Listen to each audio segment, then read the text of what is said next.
Hold on, I'm almost there.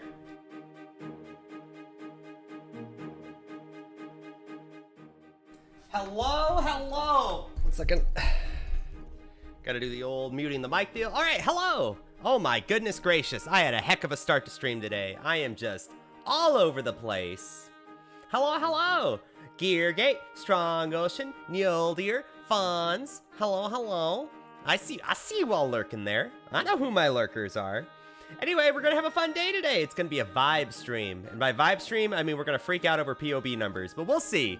I was thinking a lot at work today. I was thinking a long time. And here's gonna be what we do today. Get rid of that. Build plan, : it's gonna be Volcanic, Fissure, Raider, Maces, probably.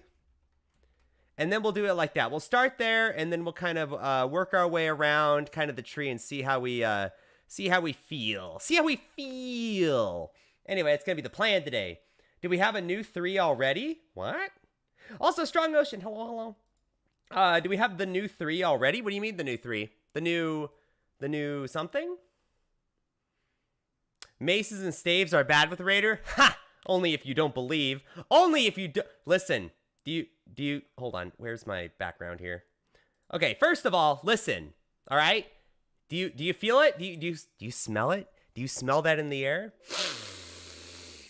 That is the smell of copium, and we're smoking it today, boys. Oh my goodness gracious. First of all, we need music. Get this muted stream out of my face. The changed passive tree, I don't know how to say that in English. The Atlas tree, or are you talking about the passive skill tree? Because these are 2 different things. Let me quickly get over to Lo-Fi Leah, and we will play some new Lo-Fi Leah song as of 7 hours ago. Whoa. Mario Party 2? Okay. That's a vibe. Lo-Fi Leah coming to the rescue again. She's now a VTuber, by the way. Just want to put that out there. You finally made it as a PoE streamer. You were listed with them. I know! Oh my god, guys, if you guys didn't see, there was a thread on the Reddit, as the kids say. Hold on. Let's open link. Okay, so there was a thing on Reddit. The 3.2 streamer reaction impressions to announcement list. And out of everyone on here, you know, you have Mathel, you got Al Kaiser, you have Big Ducks, you have DS Lily, and oh, who's that below DS Lily? I'm just saying. Also, I didn't even notice my background was all messed up. Hold on, I forgot we did this yesterday. Oh, there we go. That's better. Oh, yeah, that's an actual desktop. We'll do that one. Yeah, there we go. That's actually what I intended to show you. Anyway, so out of this whole list, there we are right there, below DS Lily and above Lighty. And if we click on the link, which I don't even have it here, hold on. Let's actually pull up the real thread here. If you click the link, it actually, somebody, believe it or not, somebody, wait, where is it? It's been a while since I was posted. There we go, 3.2 streamer reaction list. If we click on it, somebody actually went through, got my YouTube VOD, which was interesting, and they actually time posted it, so as soon as you press play, there we go. Chris Wilson! And then we gotta go through, and then the whole VOD plays, and that's kind of cool. Also, this is my most viewed VOD by a country mile. My video views are way higher. Like, I've gotten thousands of views before, but as far as stream VODs go, 67, pretty good. So that tells me I should probably like edit, like throw together like a short edit of this, including probably leading off with the goo MTX reaction, because that was pretty fun, right? Finding out that the goo exists, which I thought was adorable. It works with a new amulet. It'll work. Oh, that goo MTX. I have it. I spent $90 on it, but I have it. All right, let's boot up Community, boys. Gary's playing Ruthless. He'll probably just be hitting the biggest stick he can until late game. Hell yeah! Edit Giovanni. Hello, Gary. Oh, keep in mind that Act 5 gives you a rare weapon now. So we're going to use probably whatever they give me there, whether it's a staff or a mace or an axe, anything two-handed. We're a PoE stream now? Yes! With variety. Odysseus, hello, hello! Yeah. Use axe. Yeah, I know that axe you're talking about. I'm actually surprised. Guys, I'm going to be honest. I'm surprised Nyagamahu's axe, the Molten Strike axe, I'm surprised that didn't get buffed. You would think, like, a fan favorite axe like that would get, like, you know, we need more music. Hold on. I need music. Please, give me music. There we go. Now that's a vibe. So, I'm surprised it didn't get buffed. It's pretty strong. I've seen a goofy Rage Vortex build with it, but I think that's more Rage Vortex than the weapon. That means you have a PoE Reddit power user stalking your stream. Monka S? The money milking MTX? I know! Oh god, guys! Why did they make the slime MTX a $90 purchase? Oh, that hurt. But it was worth it. I might buy 2 of them. You can have 2 pets. Someone has an agenda against the Karui? All right, here's the plan. Voltaxic, whatever, but not Voltaxic Rift, Volcanic Fissure. Obviously, it's not in there yet. It's to be expected. However, what we're going to do instead is do Molten Strike, and we're just going to use this. It does not have the same scaling. Molten Strike has higher attack damage and effectiveness of attack damage, but has less projectiles. So I think it roughly works out the same, and that's what we're gonna do. It's gonna be the closest comparison we have, but it's just, it is what it is. Lurkin, Hunter, I see you lurking there. So, when are you gonna play The Sims? Ooh, Edit Giovanni, I don't know. I have to think what we're gonna do with The Sims. Like, which Sims do we even play? Like, the old one? Oh god, I love the Sims OST. You know what? Actually, forget this, like, Hawaiian Christmas music? What the fuck am I even listening to? Let's listen to the Sims 1 OST, because god damn, does this slap, okay? Slap, I say. Not that. This. Boom, boom, boom, boom, boom, boom, boom, boom.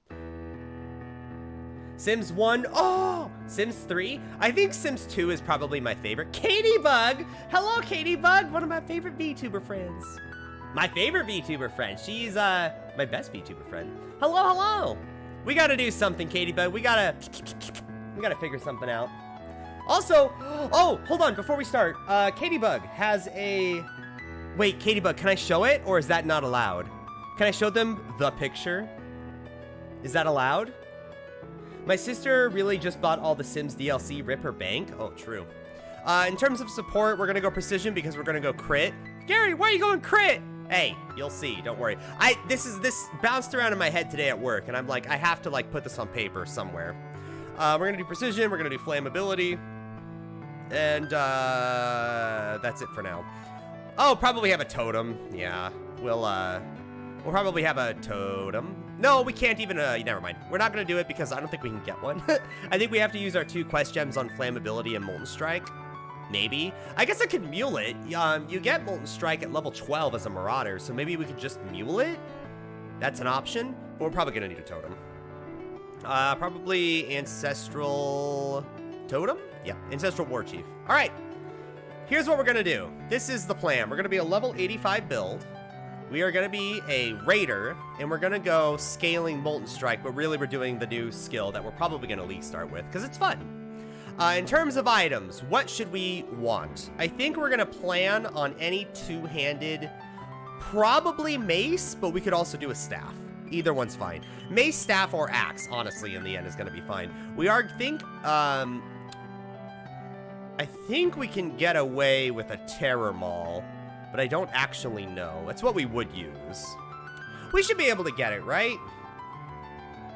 I guess I would rather have a... Well, let's think about this. What is the best two-handed mace for our build? I can't look at it like this. Let's go to Craft of Exile. There is... Let's go to Craft of Exile and see what our base items are. Hold on, flashbang. Ah! Is that music too loud? I'm super curious. What I've heard about Ruthless so far, attack skills are kinda scuffed. Ha! We'll make it work, motherfucker! There's a couple of benefits to Ruthless going into this, and it's something I don't know if people realize, or maybe they just don't remember. So attack skills are a lot more viable after the patch because you have melee splash. The way it's going to work, if you guys don't know, because it wasn't in the announcement, this node here is going from strike skills target one additional enemy to music is okay. I'll make it a little quieter there. So one additional target is going to melee splash, and the 30% increased range is going to be +1 strike. So if you get to this wheel, attack strike skills are now viable in Ruthless, so just saying. I remember the same words you did in Storm Cascade. Hey! That was different. That was a different me, okay? I think Molten Fissure is ranged. In the same way Ground Slam is ranged, sure? Attack skills that don't have flats are pretty brutal. This skill does have flat. Am I not correct in thinking that? Hold on, we'll look it up. So, pathofexile.com. Let's look at the announcement. Let's look at the gem, because maybe I forgot. I thought it got flat fire damage. Is that not the case? Volcanic Fissure. Oh, it doesn't. But it gets projectiles, right? So, it gets, every auto attack is basically 3 auto attacks every attack, with slightly lower attack speed. So that's not terrible. It's not great, but it's not terrible. We also get full LD conversion, which is going to help. But yeah, I guess it doesn't get flat fire damage, does it? It's okay. Neither of these skills do. Oh well, worst comes to worst, we'll just change it into like a sweep build or something. We can make it work. There's backups. It's melee. It's not that hard. So here's what we're gonna do. This is why we're gonna go Raider. Okay. This is my thought process. First of all, before we even do anything, we need a mace. I think. Probably go mace. Probably go mace, and the item we're gonna start with is 2-handed weapons, 2-handed mace. All right, what's our options here? We're not doing any of these, obviously. 20% AoE would be, well, if it works like Molten Strike. Wait, does it even have an AoE tag? I don't even know. Wait, hold on. Does it even have an AoE tag? I think it... Oh my god, does it? It has to, right? It's a slam. Man, I should have looked this up. I didn't even think about AoE. It shouldn't matter. I don't even know if it has it. Volcanic Fissure. Melee, attack, projectile, AoE, slam, fire. Okay. Interestingly, no physical tag. I wonder why. I mean, I guess that makes sense, but... Oh, okay. So, no physical tag, but we do have a projectile and melee and attack. Okay. So, AoE does work. Probably gonna need a little AoE, but it depends on how far the projectiles slam. Yeah, it's an AoE slam. Oh, yeah, I guess the projectiles are kind of secondary to the actual effect, huh? So, 10% strength would be nice, but I think I'd rather have a Terror Maul for the crit, right? If we're going crit? I don't even know if there's, like, an option. It's either that or, like, an attack speed one. Probably Meat Grinder. It's either Meat Grinder or Terror Maul. We'll try Terror Maul, but we'll see how the attack speed feels. Because we are a Raider. We get a bunch of Frenzy charges, but we'll go over that in a second. So let's go over Mace. We'll just simulate what I would think I would get going into yellow maps. Listen, if all you motherfuckers are putting level 20 gems in your Ruthless POBs, I think I can get away with putting in like a yellow map weapon, okay? Not an axe. We need a 2-handed mace. We're going to go to Terror Maul. All right. This is what I think we're going to get in terms of damage. I think we're going to get at least a 350 DPS weapon. I think that is an entirely reasonable thing. And when we start messing around with essences, we'll plan around like a 400 DPS weapon. But we'll play with that later. I think 350 DPS, I think that is an entirely reasonable hit. A melee starter, bold? Hell yeah! We're going to go melee starter. We're going to use a new fucking skill, oh no, Jobo. Ruthless even. SSF even. Blood, yes. Red title? Yeah, first proj slam. The slam tag carries almost everything interesting about the skill for me. True. But we're gonna mess with this anyway. So, here's what we're gonna do. We're gonna go Raider for a couple of reasons. One, frenzy charges are amazing, and we're gonna use them.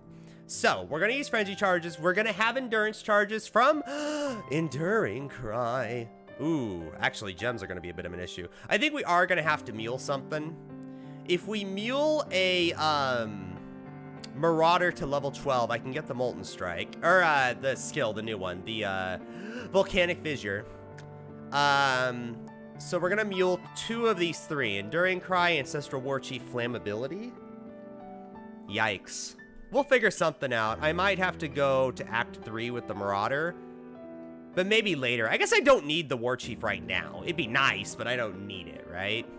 I feel like Enduring Cry is gonna be enough. At least get me to, like, later acts before we worry about the Warchief Mule. Alright. So, Quartz Infusion, Spell Suppress is amazing. Phase Season's gonna be really nice. I do think... I would argue phasing is mandatory in Ruthless because you don't have movement skills or blinks or anything. I feel like phasing is just necessary for a good experience. You could get it from a flask and use it when you need it, but I'd rather just have it up permanently. Avatar of the Veil, because we're going elemental and we get free exposure and we get elemental ailments avoiding, which we'll get 100% later. That's going to be really nice. If you were not going elemental for whatever reason on a raider, Avatar of the Slaughter just gives you a shit ton of movement speed, and that's very good. Very good in Ruthless. So that's going to be the plan for the Ascendancy. Really not many ways to scale it, though, outside of Silver Flask effect. Onslaught is now a buff that can be scaled on top of the Raider buff, too. No need. In Ruthless, we're not going to have... Don't do these nodes.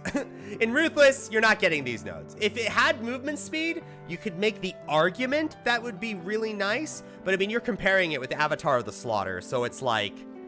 Yikes. Yikes. If you actually wanted movement speed, Avatar of the Slaughter is better for it, so... It's just, you know, what do you want more? 40% movement speed with a bunch of... Well, no, it'd be more than that. I guess 50% movement speed is a good comparison, but... I don't know. I still don't know if I would take Permanent Onslaught over just everything else here. Anyway, all that is to say, without movement speed, these Onslaught nodes are hella yikes. And I would rather have any of these. So, what are we doing here? So here's what I think. We have 2 ways of doing this. We are probably going Precise Technique.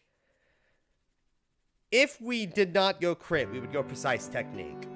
I don't ever see a world where we go Resolute Technique. We are pathing next to it, hilariously, but we're not doing it.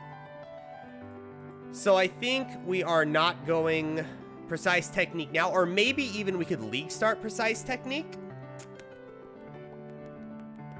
We could League Start Precise Technique, and then when we actually get, like, a support gem of some kind, we can replace it with just crit. I mean, that would be kind of nice. We'll keep that in our back pocket here. We're getting these 2 nodes, and you'll see why very shortly. We can't go block. As much as I love this, we can't go block with this, obviously. So we're just going to go life. We're going to come back to this later, but for now, let's just get the Frenzy Charge. Come down here. Now, if you guys don't know, Molten Strike works the same way as the new Slam skill. These projectiles that come out of the hit, here's how they work. You hit with the melee attack, cool. That has its own crit setup. Then you shoot out projectiles. These projectiles can take these nodes. These are buffs in damage to the new skill. These would give you crit on the projectiles, which means your projectiles are not really 50% hits. It's 50% plus whatever this is, which is pretty cool. Now, you could do something kind of memey, which is like knock back enemies, but we're not going to do that. Now, what are we going to do here? I don't think any of the above. We could do something memey with projectile speed. In fact, would it be wise to get less projectile speed on this? Would that make the projectiles travel less far for more AoE overlap? I think that is the case, right? If you attack fast, you have multiple geysers at the same time. I don't think it's a permanent geyser, though. I think it's like you attack and a thing comes out, and then you attack again and another thing comes out. I think it works exactly like Molten Strike. I think it is literally Molten Strike Slam. You're going to try to go crit? Yes, because we're going maces, and you'll see why. So let's assume less projectile speed is really good here. Oh, shoot, we also need the spell suppress node. Okay, so if you guys don't know this little setup here and why GGG is so cool and they give us nice round numbers, they changed around some spell suppression stuff on the tree. With this node for 40%, these two here, this, and this wheel, you now have exactly 100% spell suppression, which feels amazing. So that's it, we're spell suppress cap, and I think that is a very easy investment to make. I mean, you're investing, what, 5, 6, 7, 8 points for it, and you get 50%, no, sorry, more than that. You would get 56% less spell damage taken in all circumstances. Pretty good. Pretty good. We're going to go life wheel here, and we're going to go reduced recovery rate. We're going to path over here, skip all the block nodes, come up here, get the frenzy charge, get the light. Whoa, whoa, whoa, calm down. Get the life wheel, come over here. All right, we're going to get Lava Lash for 100% Fizz to Fire conversion. Woohoo. Okay, now we have a few questions to ask. If we're going maces, why are we going maces? Because we're doing this. Now, I don't know if this is a good idea. This is why I had to come home to really think about it. Because this is terrible. We shouldn't be doing this, objectively. This is a bad idea. So we're gonna experiment a little. Also, we get multiple endurance charges. Because we are going Enduring Cry with Call to Arms. Life, life, life. Blood Magic. We are going Blood Magic. Armor, life, life, life, life. We're not going to go Regen, I don't think, because we're not running a Vitality, but we have the option. All right, well, what's up here?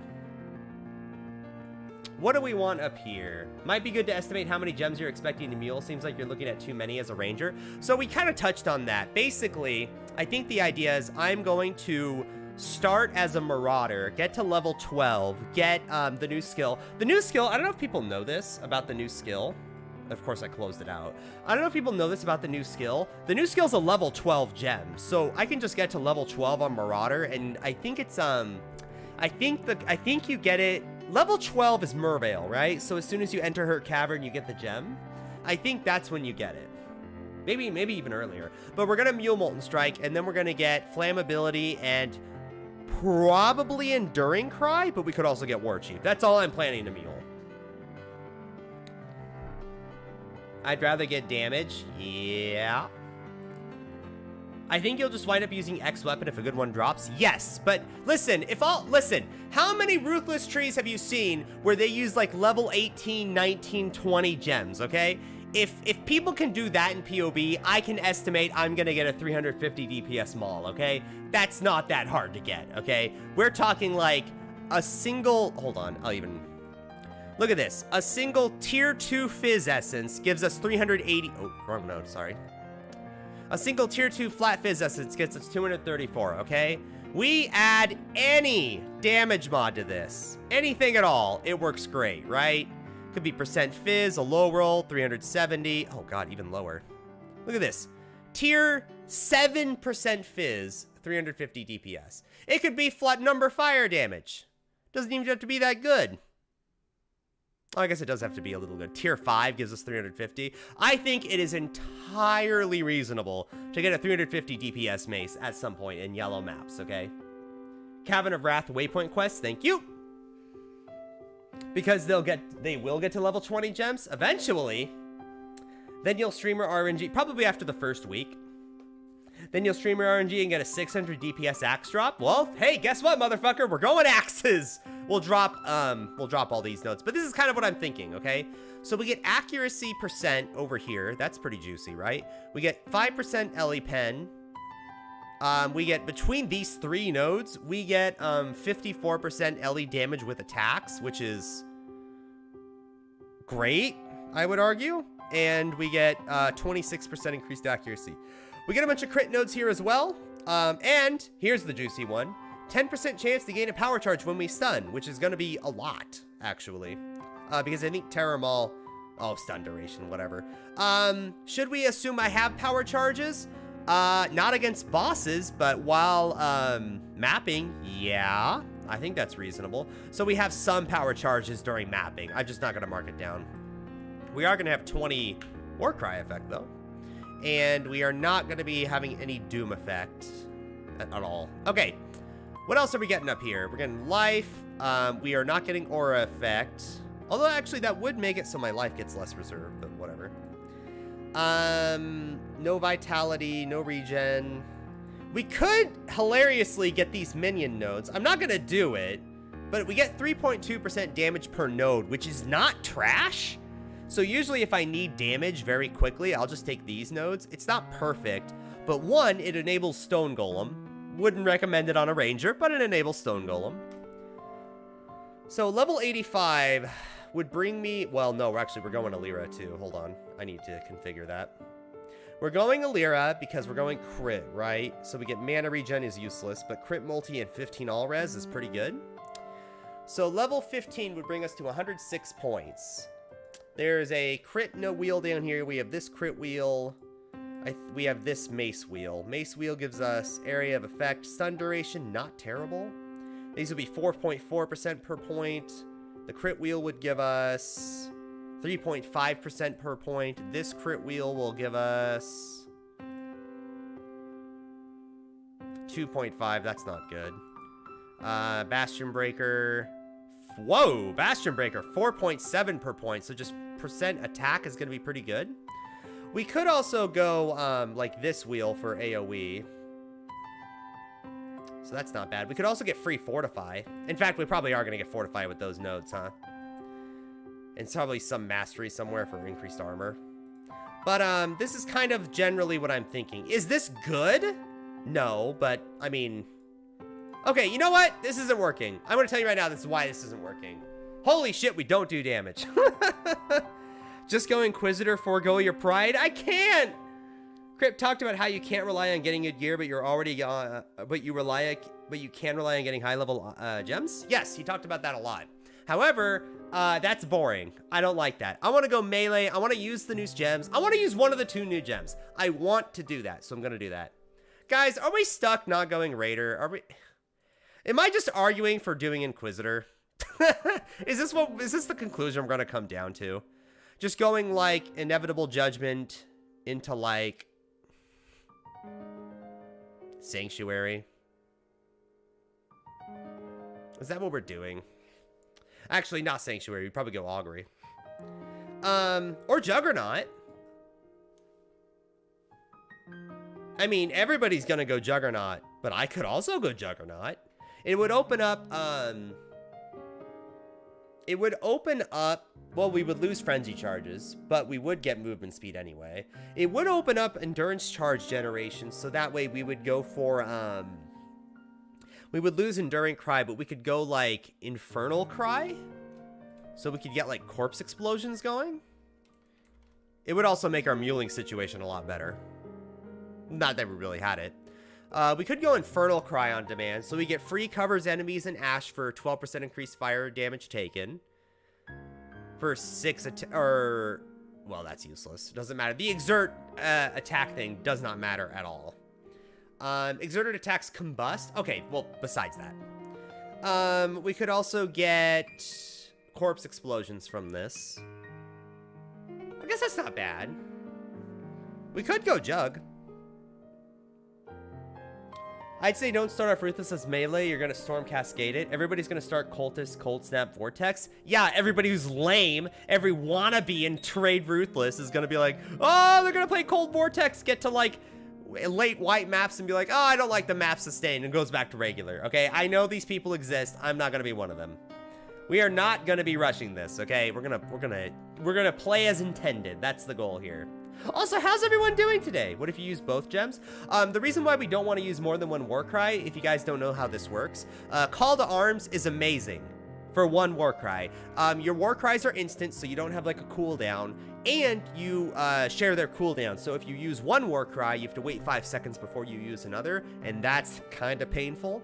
So I would recommend every melee build have one Warcry, probably Enduring Cry if you don't have Endurance Charge Generation because it's Ruthless, but get Call to Arms, get one Warcry, or if you're not going one Warcry and you want multiples, then guess what, motherfucker? You're taking 3 wheels, because these Warcry masteries, have you guys ever looked at these before?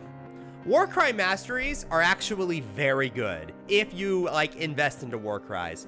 So the first one, recover 15% of all your life when you use a Warcry. That's pretty good.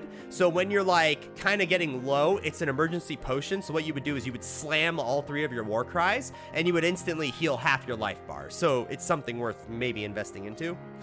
Remove an ailment is okay. It's actually not bad. If you get frozen, you instantly slam a Warcry, but you would rather just be freeze immune. Warcries cannot exert travel skills is literally useless and ruthless, but Warcries have minimum 10 power is also kind of nice if you use like a regen one or something. Whoa, DC Elite Gamer gifted a sub. Oh my god, why? You're so nice, thank you, I appreciate that. DC Graysnail gets the sub. Oh, long-time viewer. You've gifted a total of 301 gift subs. Everybody, clap a kappa for DC. Double slash, baby. Bam. Okay, anyway, thank you, DC, for the sub. But where's the Elite Gamer from? Your deepest desires, that's where he's from. No? He's like, no, don't clap for me, please. Don't clap. But, DC, I bet you are from... We're going through Eastern Europe right now. I'm trying to guess the country he's from. We're gonna just knock out a lot of the Baltic states. So let's just knock out Serbia. I don't think you're actually from Serbia, but we need to wipe out that geographic part of the world. Now... Don't get stuck on defenses and ruthless. You're gonna need more offensive power. When your gear nerfed first thing goes, your damage. Yeah. I mean, I don't just want to go berserker though and just go more damage, all rage vortex. That's boring. We could. Okay, well here's the problem. I don't know. Does anyone have like a website for the new Atlas on PoE? PoE Ruthless Atlas. Does somebody make a website? I'm looking for it. Rootless Atlas Mega Thread. Is this it? Data can be found from this link. Okay, I'll describe it because there is no like comparison, I guess. So, guess what? Double guess weekend, but what? When Gary told Baltic countries, I knew he was gonna mess up. No! Aww. Okay. Here's the thing. In the new Atlas tree, I don't know if you guys know this, but in the new Atlas tree, there are, for Ruthless, there are changes. So, in order to get map progression, you have to invest into taking more damage. So, if you get all of the wheels for map progression, which I will, except for maybe the resistance one. What you're gonna have is enemies in every map will do 15% extra elemental damage from Fizz of every element. So if they do 100 physical damage to you, they will also deal in addition 15 lightning, 15 cold, 15 fire, and there's one more for like a resistance one, for like damage resistance, but we're probably not gonna take it. So we're gonna take all the damage ones. Now, Kripparrian does summarize this the best, but I don't know if people know this. This Unbreakable node is incredible because what happens is with armor, that physical hit, that conversion doesn't happen until after the physical hit happens. So if you have a ton of armor and that physical gets reduced, then the elemental hit applies, which then gets reduced by more armor. So Unbreakable is incredible and Ruthless, especially if you want like easy map progression. So that's why I'm leaning toward Juggernaut. We could go like Undeniable or something memey, but I don't think that's necessary. I think we would go Unbreakable, Unstoppable, and either Endurance Charge Generation or Untiring. And I think we would go Endurance Charge Generation. And the reason why is because we would go Infernal...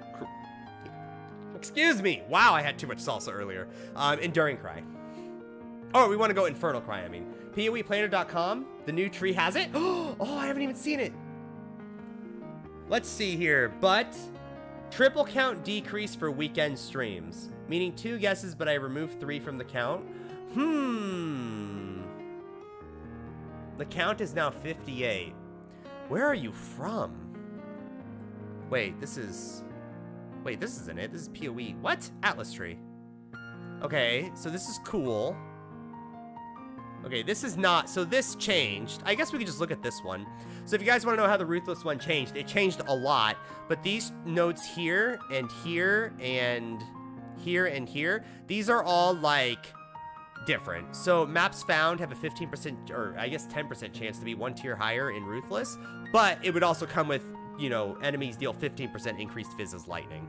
So that's where these nodes are. So we're going to take all of them because we want better maps. So we're going to go for probably beeline Kirak missions, going left, boom, boom, boom, boom.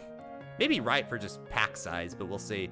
We're going to boom, boom, boom, boom, and then we're going to get all the map nodes, and then we'll kind of go from there. Maybe we invest into Abyss. I don't know. I really like Abyss and Ruthless, so we'll see. What the frick is salsa? Or salsa? Salsa. What? You never... How do you... It is pronounced salsa. Salsa. There is no salsa, okay? Salsa? Yeah, that's how you say, an A sound. It's not ABC, it's A, B, C, D, E, F, A, H, A? I don't know. But yeah, it goes A, B, C, so salsa, not salsa, as the Southerners say. Also, which other country are you from? I'll use one of my extra guesses. Let's go... God, what country is east of Serbia and southwest of Ukraine? It's not, my guess is not Moldavia. It's the one next to it. Bulgaria. I guess Bulgaria is my guess. They are not Mexican, cross it off the list. We already guessed that a long time ago, like 3 months ago. I think we're gonna go Juggernaut. Let's drop the Raider idea. The only reason you would ever go Raider in this scenario is just for spell suppression, easy exposure. Oh, but we do get easy exposure. And we get frenzy charges. Oh, we're giving up so much. And phasing. Oh, God, I don't want to give up phasing. Oh, but Juggernaut's really good. Can I compromise with, like, a Scion?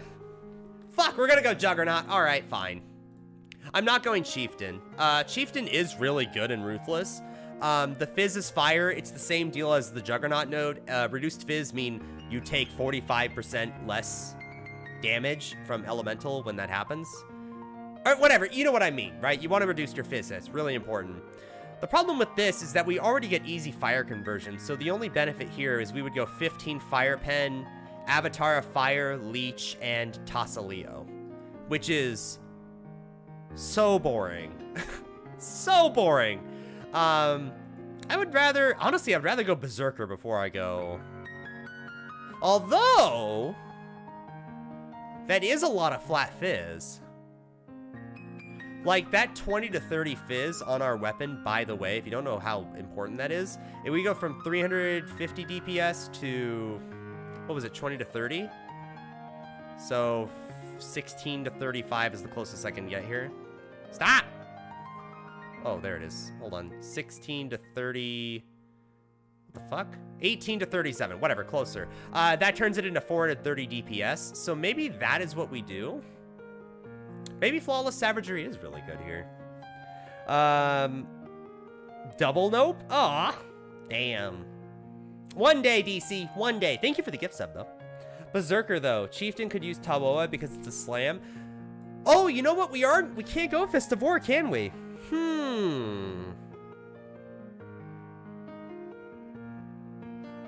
Oh. Actually, that is true. Do we go Tawoa? Okay, but what would be our other two ascendancies, though? Are we just skipping Tassaleo? You can't, right? This is Ruthless. You can't skip this node if you go Chieftain. This is why you go Chieftain. So you would go Tassaleo, Tawoa, Ramako? I mean, you don't need the Fizz to Fire conversion. You have not only Avatar of Fire, you have the Fire Mastery, and you'd rather go Fire Mastery, right? So, oh, you lose the Leech, though. Are we just skipping the Leech? Are we just going Tassaleo, Tawoa, Valaco for endurance charges? I don't know. It would be a lot of endurance charges, though. Get a lot of regen. Time to whip out Earth Shatter. I mean, I guess worst comes to worst. If this skill, for whatever reason, just is absolutely horrifically bad, we could just swap over to, like, a, not Consecrated Path. What's the one with the fissures? The ones that consume the endurance charges. It was Tectonic Slam. We could swap over to like a Tectonic Slam build. I know that would work. It would consume endurance charges. We would have the same weapon bases, except we would also open up swords hilariously. Why does swords work with Tectonic Slam again? I never understood this. It would have the same conversion, so we would still get 100%. We would still have endurance charges generation, right? No matter what we do, we're having endurance charges. So I guess Tectonic Slam would be our backup skill. Because I know that would work. Tech Slam? Yeah, thank you. Your tree can get you resistance such. Defenses are worthless if you can't clear. Just get fire res, bruh. Help, I can't keep up with this. This is illogical and I can't fix it. You guys are telling me you wouldn't go Tassaleo as a chieftain? Do you guys not realize how important it is to get Fizz reduction in Ruthless? Like, just that stat of just physical damage reduction. Are we just going pure armor here? I mean, I guess it could just get only armor items. But, like, we can't just go glass cannon. Like, it's so important that we get defenses figured out. Not very important? No. Damage is more important? I disagree. Why is damage reduction important when most of the time it will be spent grinding white maps? Yellow maps, but yeah, I get the idea. We're gonna grind yellows. It's not white maps, guys. We are gonna invest in all the map atlas modes besides the resistance one for damage.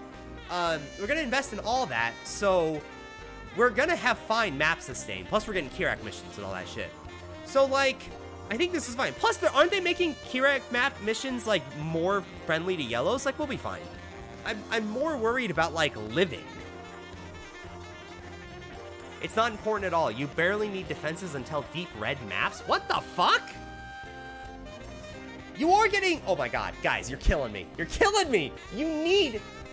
First of all, I am doing red maps on this build now because you guys are like triggering me, and we're gonna need defenses. How do you not go Tassaleo on Chieftain? This is like the single most... This is why you go Chieftain for Ruthless, right? Right? You don't have the orbs to make mods on maps? We'll make a magic for whatever that's worth. But you're mentally teleporting your starter to level 80 in yellow maps, but getting there is going to be brutal with this? Do you think so? I don't know. It can't be that bad. Listen, I played some bad builds, okay? I've been stubborn. That Wander build, you guys are like, oh, it's terrible. I got to like, what did I get? Level 85 with that in non-Ruthless? And that was not a great build. Tassaleo sucks? No. Tassaleo's great. Dude, 20% just increased life recovery rate all the time. Dude, everybody loves the freaking untiring, and that's 40%. This is 20%. Actually, no, it's better, motherfuckers, because this is just a flat 40% increased life regen rate. This is 20% life recovery rate.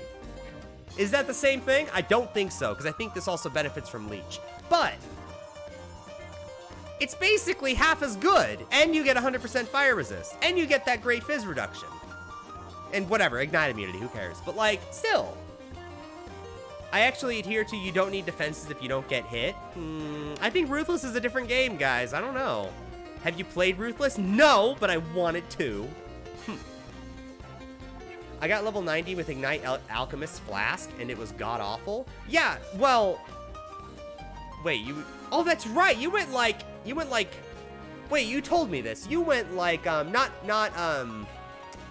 the Explodey Flask skill. I forget what that's called. But you went like the initial Flask, the first one that was released. You went that skill, and you went Ignite, which... I don't know if I would have done that. Different strokes for different folks. I forgot that Flask is Zig's poison is so much better. The Explodey one, yeah. With no extra proj. I mean, if you have great Ignite Prolith, I guess, maybe? Not my favorite. I don't really like the Flask skills anyway, so... Alright. If we skipped out on Tassaleo, if we live in that world, I'll play, alright? I'll play ball. We skip out on Tassaleo, and we went Chieftain anyway. We're going Tawoa, because it's a slam, and that seems like that would really help with damage. We would go Ramako because we don't need the fire conversion. And Namahahu isn't really worth it, even though without the necessary fire conversion, I wouldn't go this. It's nice. It is damage. I would rather get the 15 fire pen all the time, personally, than 100% extra fizzes, extra fire for 4 seconds, which is a lot of damage. Probably close to doubles your DPS during that segment, but still, I'd rather go 15 Fire Pen. I think Fire Pen's gonna be more valuable, right? Because you're comboing it with flammability. And then Hinakora for Life Leech? Is that what you do? Oh no, sorry, that's defensive. Well, I guess you don't really have a choice, because you get Avatar of Fire anyway, right? Or, enemies on Ash. So you get enemies in Ash, Strength, Fire Leech. Is that what you would do?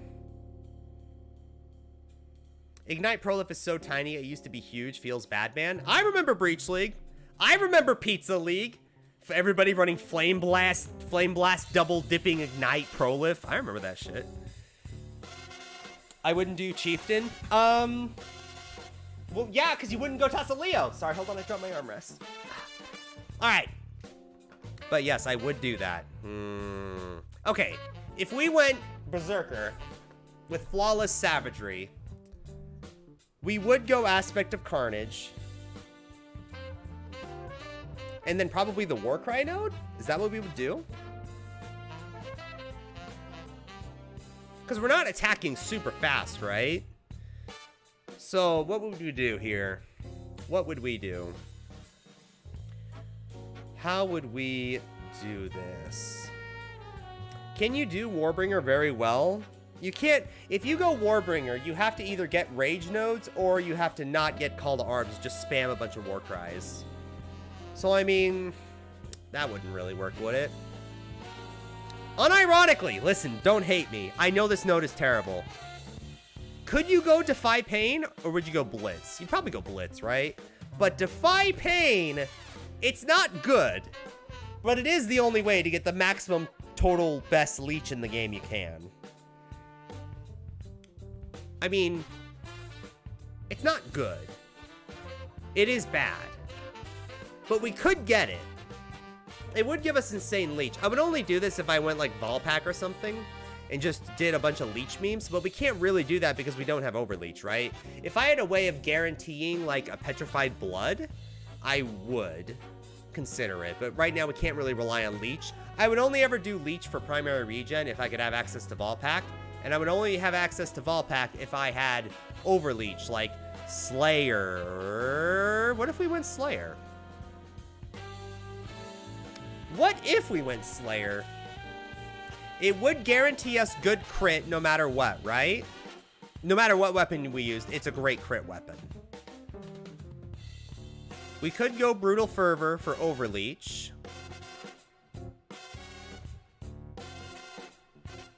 And then we would go Impact for accuracy and AoE. And 15% more damage. Do we go Slayer with this? If you're not going to fully dip into Rage on Berserker, don't go Berserker. Well, fair enough, but... What if we went Slayer? 10% reduced damage taken all the time is pretty great, right? We would go Brutal Fervor, Overwhelm, Impact, and just get a bunch of accuracy. I'm not going Masterful Form. We can't go Bane of Legends because we don't do Fizz damage, so there's no point. It would either be Endless Hunger or Impact, and I think I'd rather go Impact, right? Bleed immunities, whatever. Stun immunity. I have literally never... Every time I've done an Overleech build, I have literally never died to bleeding in the history of my life. That's what potions are for. If you're not going to fully dip into Rage on Berserker, don't go Berserker. Yeah. I think I'm going to change my title here. Let's change the title a bit. Let's go... Man, that trumpet is going hard. Let's go Slayer. Let's go like that.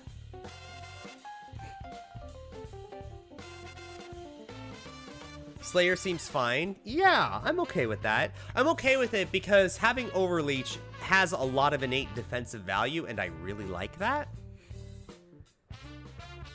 And that's good. That means we want to maximize life. And I'm okay with Impact and Overwhelm because it opens up weapon options. We don't, all of a sudden, don't need to rely on maces anymore, hilariously. We could go axes or staves, anything that works, right? Okay, let's try this. I like that idea a lot. So this would be our crit node.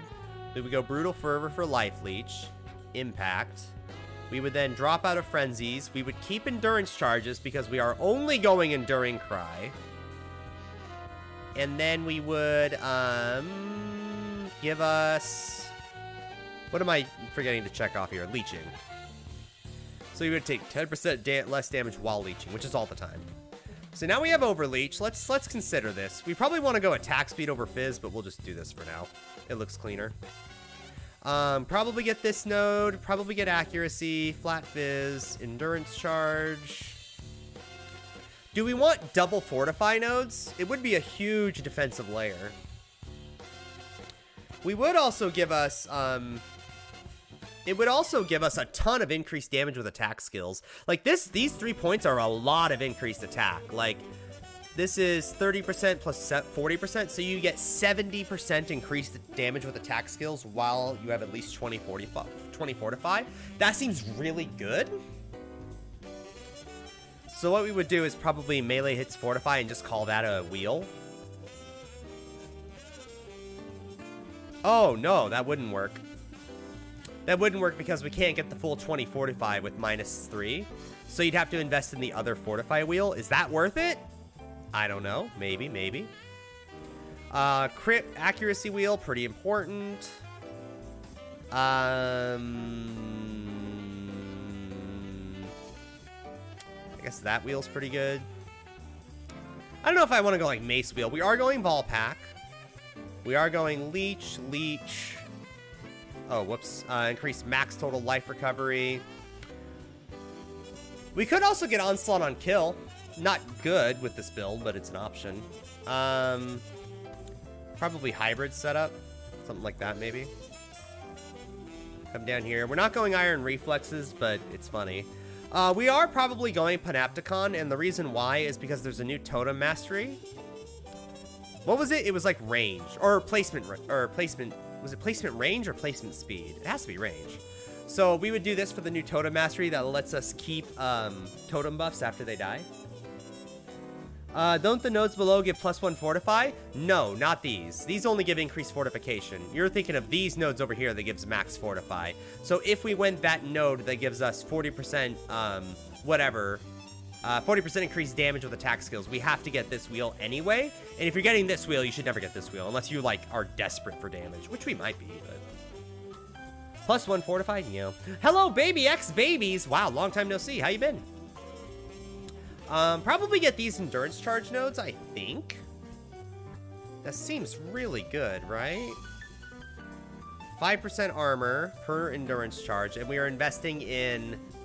Honestly, we're probably going to end up with 6 Endurance Charges. So we would get 30% increased armor, 15% AoE, 8% damage per node, so we would get 48% increased damage, and we would get cannot be ignited. That's not really that good. That's really not good at all. Let's pass on that for now. We'll think about it, but we're going to pass on it for now. Let's go over here. We need to hit up Lava Lash. That is undebatable. 40% Fizzes Fire. We don't need Melee Splash. Let's go Life, Life. No, we're going to keep the recovery rate, but we also need Leech. Getting all the Leech nodes. Increased damage while leeching is just a free 30% increased damage. We're not going to go Wrecking Ball. I've never been too big of a fan of it, but if we're desperate for attack speed, we can. Also, AoE, it's okay. We do want a two-handed mastery, though, right? I do like two-handed mastery. Like, we can get upwards of 60% increased armor just on our weapon alone, which is pretty juicy. Although, 40% increased damage with hits against rares is pretty awesome, too. So let's temporarily do that. Let's just go max Fortify here. Let's go 23 Fortify all the time, which is pretty good. I'm guessing this wheel is all of a sudden huge. What would this wheel give us if we went something like this? What would we get? We would lose total damage 3.2% or 3% without Ignite per point. That's mediocre. I would say that's like, that would be like okay point usage. I guess we would also get +3 max Fortify. So just 3% damage reduction overall against like hits. Meh. Any spicy takes on the 3.2 changes? Ooh, any spicy takes. I love Ruthless. I think Chris Wilson's doing a great job as the CEO of Grinding Gear Games. I think Path of Exile 2 is going to be a great video game from all the signs I've seen. I'm going to ExileCon and I'm putting my money where my mouth is. And the new Goo MTX is the single greatest product Grinding Gear Games has ever released. And I will single-handedly triple their MTX sales with how many times I'm going to put that on a bill. That's my hot takes. Also, if you guys want my negative opinion on something, because people often do, what is something I did not like about the new patches? I did not like the new Doomsday Keystone, because I think that is extremely boring. I think that does not belong on a Keystone. I think that is much better served as like a Curse Mastery than a Keystone. I feel like Curses kind of... I feel like every build benefited but Curse builds, but Curse builds weren't that great anyway. Occultist was good, but she got changed around, so we're gonna see how she does. But Curse builds themselves are not as interesting to me anymore, and Doomsday is a very, very, very boring Keystone, and I would argue are probably the most boring Keystone in the game, and that's saying something, okay? So, that's a nay from me on that one. But everything else about it, I like. Based, spicy. I'm still here. Hello, Strong Ocean. I see you lurking there. Is there anything interesting you could do with Doomsday and a possible escape? This is the same spot for it. The only thing that comes to mind, well, no, nothing really. Nah, nothing really. Maybe Golem builds would like it because you get the free Golem without having to path up here, but why would you use it here over like CI for like +1 curse? I don't know. I don't see anything there. Nothing too exciting here. It's just boring. I don't like it. If you guys want to know what the new Doomsday does, if you guys don't know, I guess, your self-cast curses are applied permanently. Good. 20% less curse effect. Not good. I don't understand why you would ever take this node unless you like are a build that has severely less duration generically on the build, like you're a Stormcall build. But then again, who plays Stormcall nowadays? So I don't know. I don't know. It's okay. Just boring. The only thing I see for Hexmaster is the new unique jewel that makes you curse immune with it. Sure. Honestly, it's not just boring. You basically remove the first line. Yeah. Well, no, it's there. It has a reason it exists. It's just boring. That's my opinion. I don't like boring. I don't care if it's bad. I want it to be exciting. That's what I like, and I just think they missed the mark on that. That's something I didn't like. We are going Blood Magic, obviously. I would argue, obviously. We are going Precision. That's fine. Do I want to go this wheel if I'm going... Is that even worth it? Is this even worth it? For, life regeneration or anything? What do I get? How much life do I get? 10 total life or 2% less reserved life. It's probably not worth it. Blood Magic, we do gain life doing that, just having precision, so that's nice. We're not going Vitality for what I hope are obvious reasons. Fall Pack doesn't let life regeneration work, so there's no point in it. As far as Life Leech goes, we are currently leeching... Wait, hold on. Let me calculate this. I've done this wrong before. Max total is 30%... No, sorry. 10% base. But it's 20 plus 15 is 35.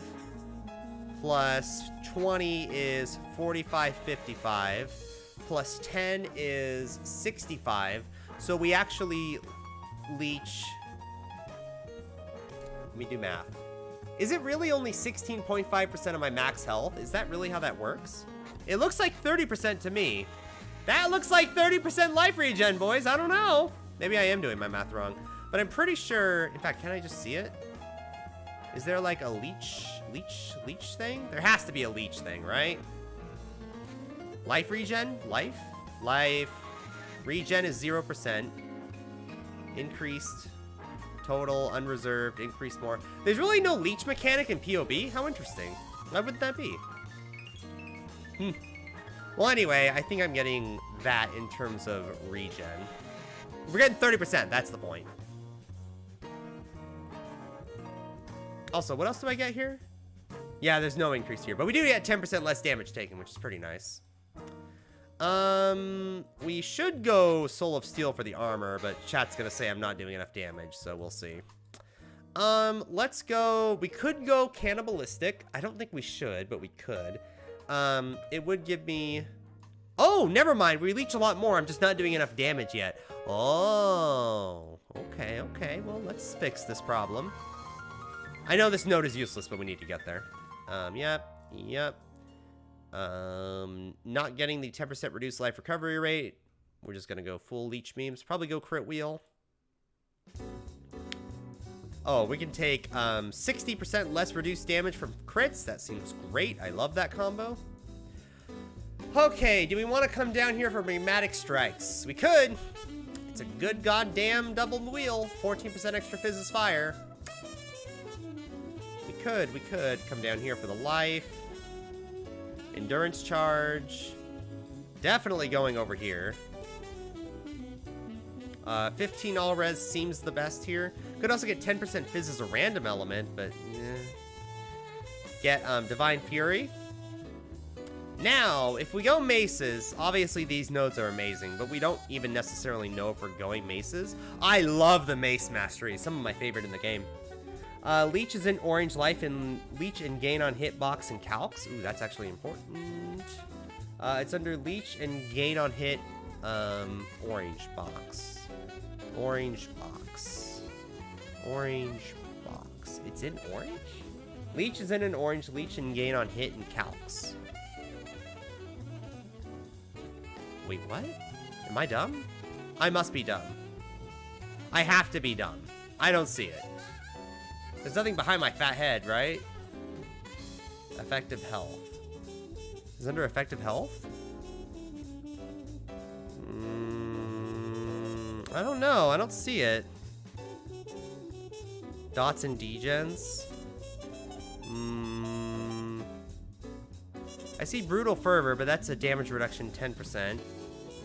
In the actual middle of the screen? What? Okay, middle of the screen. This is where my mouse is. This is the middle of the screen. I don't see it. I don't see anything orange, boys. What about the life wheel? That's not here, right? Check Discord. I marked it for you. Please tell me there's something with a giant arrow on it. Okay. I see what's up, chat. All right. I see how it is. Putting a giant fat red circle on it. All right. Is that where we're at now? Is that what I am to you guys? Okay. All right. I see the giant leech and gain on hit wheel now. It's not in... Everything is in orange in my defense, okay? Gary the Blind. Yeah, I'm starting to realize. Herb Pudding. Hello in YouTube chat. I see you lurking there in YouTube chat. I saw you guys yesterday. I saw there was 5 of you watching me in the YouTube channel. I know you're there. Leech cap. 2,000 health per second, and I have 2,800 health. That's a lot of regen. That is a lot of regen. Yeah, 66% total life per second. That is indeed a lot of leech. Oh, never mind. It's 1681 because it's not accounting for the reservation of the other node. Okay, that makes sense. Oh, no, it is capped. Look, that does work. Interesting. Yeah, that does actually count. So we can leech 3,000 life, or 2/3 of our life per second with overleech. That's really good. That's enough regen where I don't have to worry about it anymore. Cool. All we need is reduction. All right, back to discussion. Mace Mastery. Okay.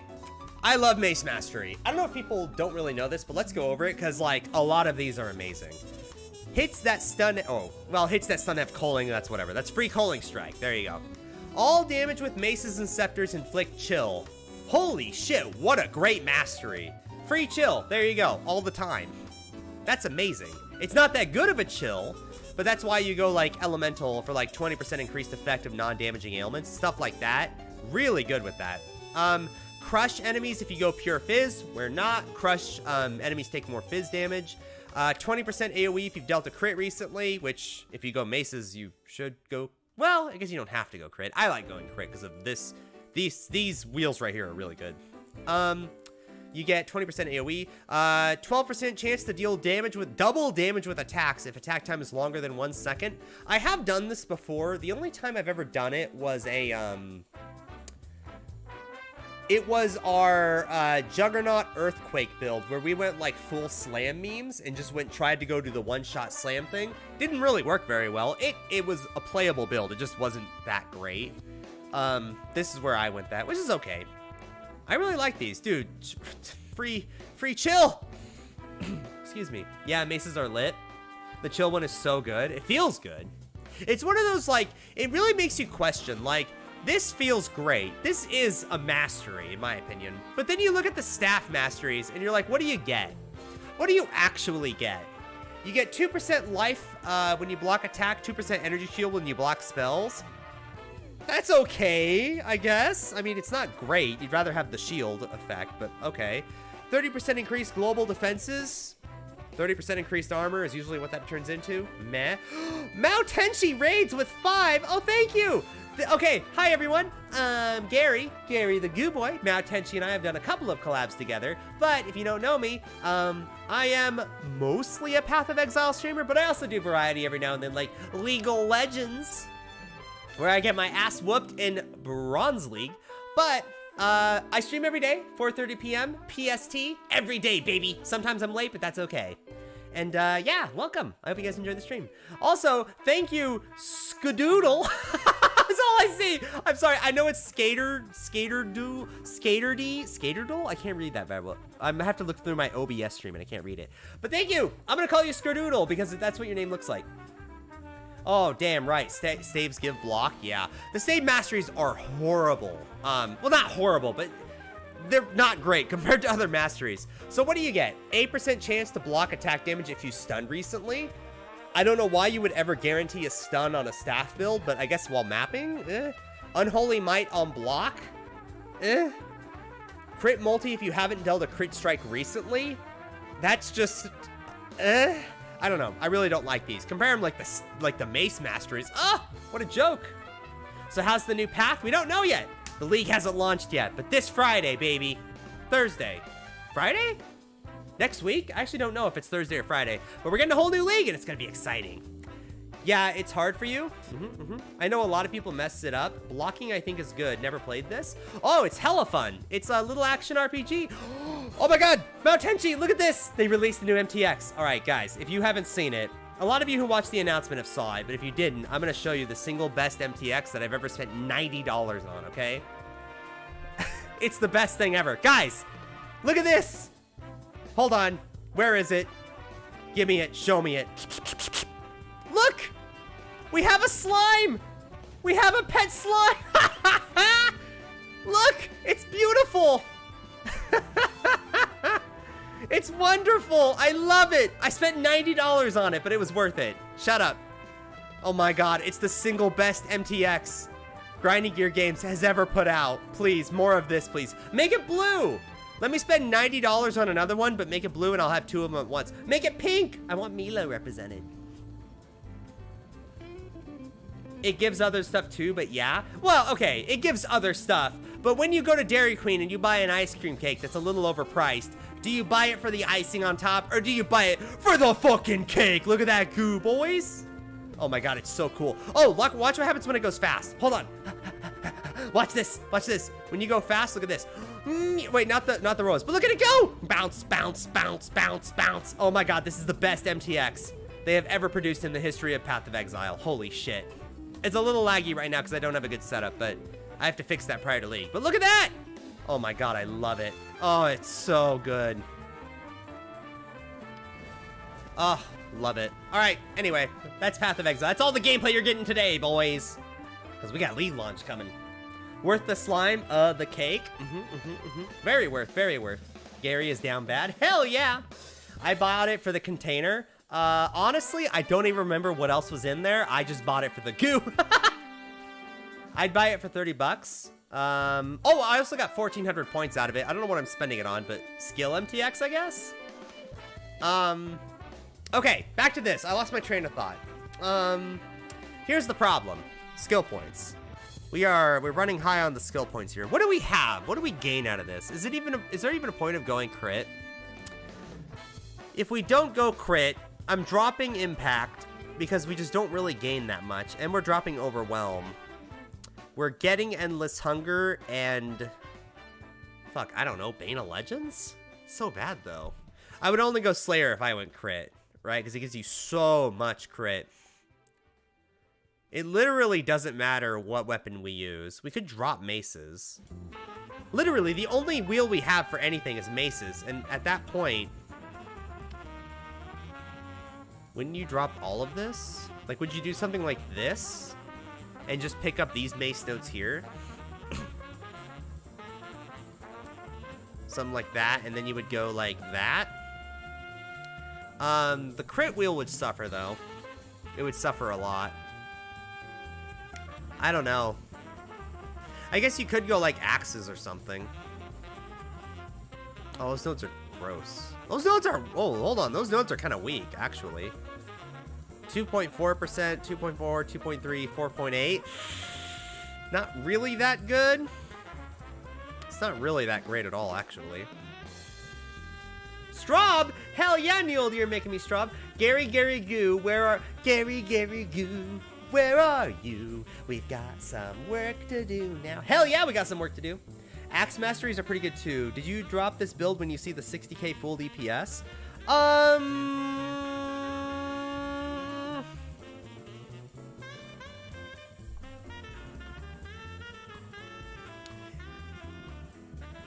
We have to make this work.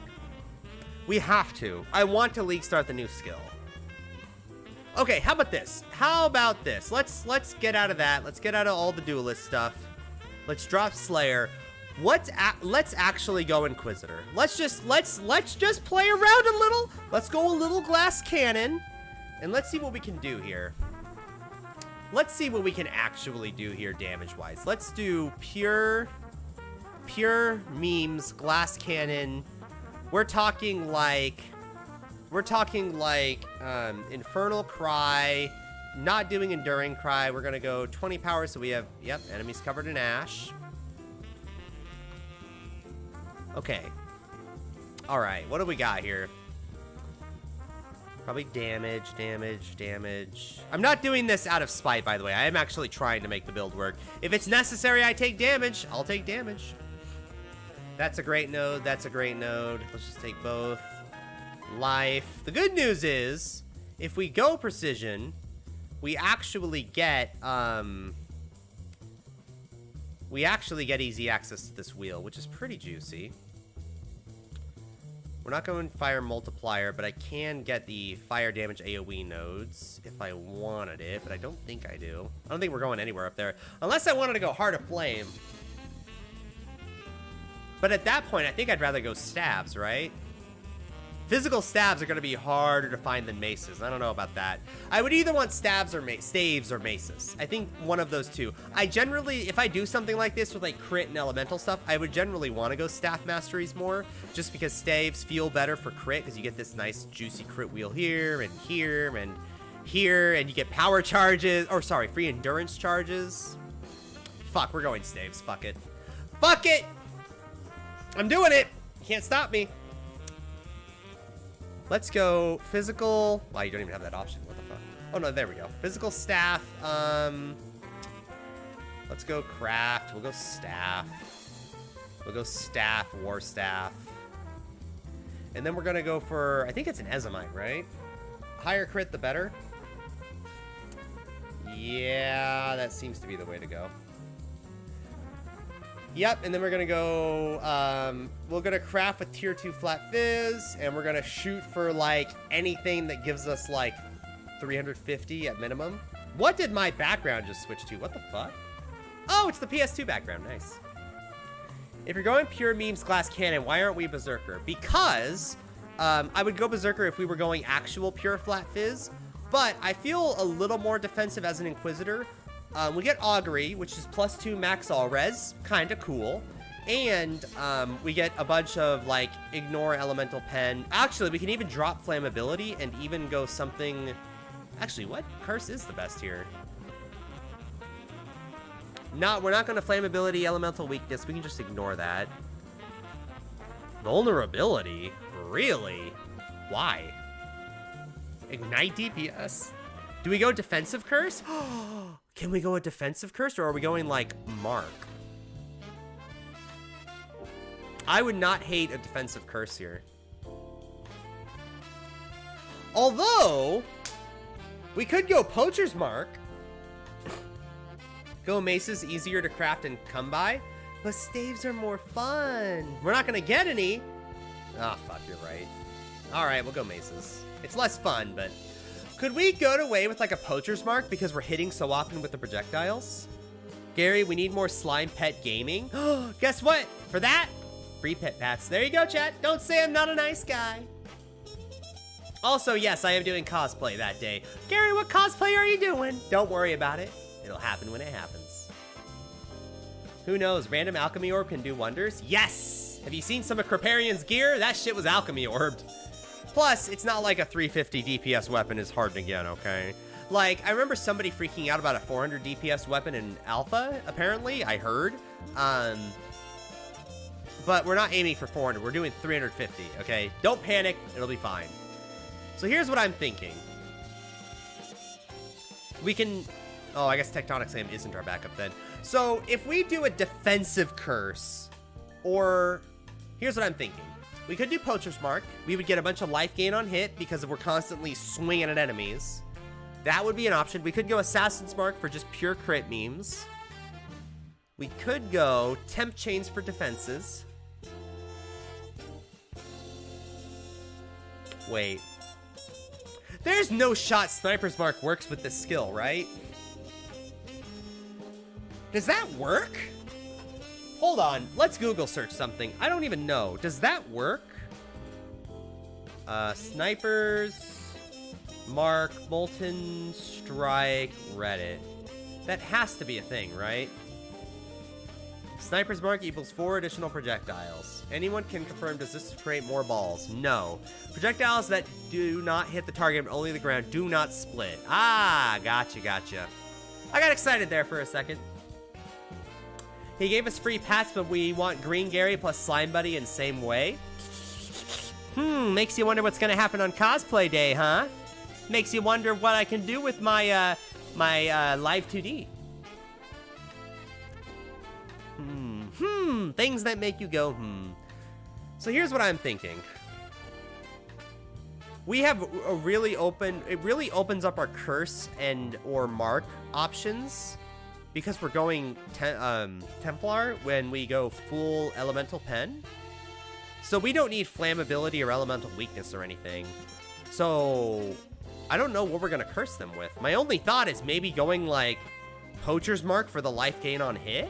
It helps a lot with like sustain versus bosses and stuff.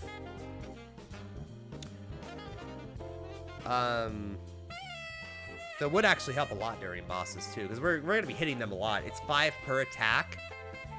We attack, Molten Strike has an attack speed nerf, right? No, it doesn't. So we're attacking 20% slower. So we're attacking a little over once a second right now with like nothing else on the tree. That would be an option. I do wonder what color you'll be on cosplay day. All of the colors. All my cosplays work with every color, except manga, because that shit's broken. So here's what I'm thinking. Let's plan on Assassin's Mark now, and if we have too much crit, we can kind of tone it back. We can kind of chill out for a bit. That's something we can do. All right, so that being said, let's look around here for a bit. Wheel, let's go on maces. Let's assume we do this. Chill, we are gonna have power charges all the time while mapping, which... not while bosses, so it's kind of a trade-off. Probably not going to take it, but it does help with mapping. Not going to take that node. Also, we can't get the endurance charged now. Gonna go the melee crit wheel. 30% reduced extra damage from crits. I really like that. Always take the life regen when I'm not going Vol Pack. Probably going Vitality. Probably is the way to go here. We are a Marauder. I can get away with it. And then we come down here to blood magic. Ooh, double blood magic or double reserve blood magic.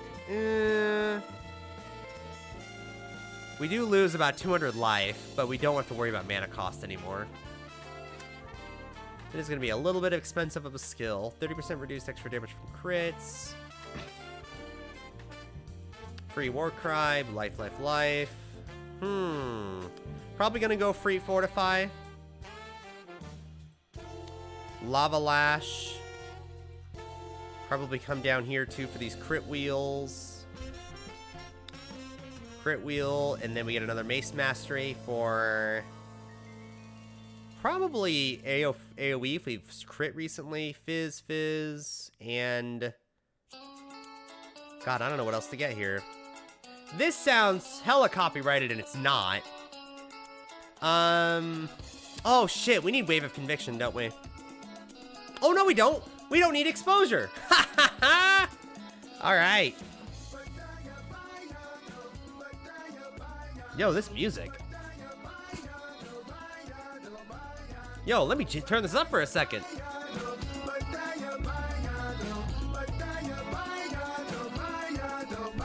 Get it, chat. Is this yodeling? The fuck, you turned into yodeling. It was like a reggae beat. Okay, let's do cover enemies in ash when they hit me. No, I have Infernal Cry. That's not even that useful. Huh. I guess recover life when we ignite a non-ignited enemy because we're critting all the time. Get a bunch of life regen. Life is here. We'll do that. Get life and reduced regen. Probably get more mace nodes, or is that it? What's our life right now? 166%. We have blood magic, but we have double reservations. So that doesn't really affect anything. I could do like this. How much life reserve is that?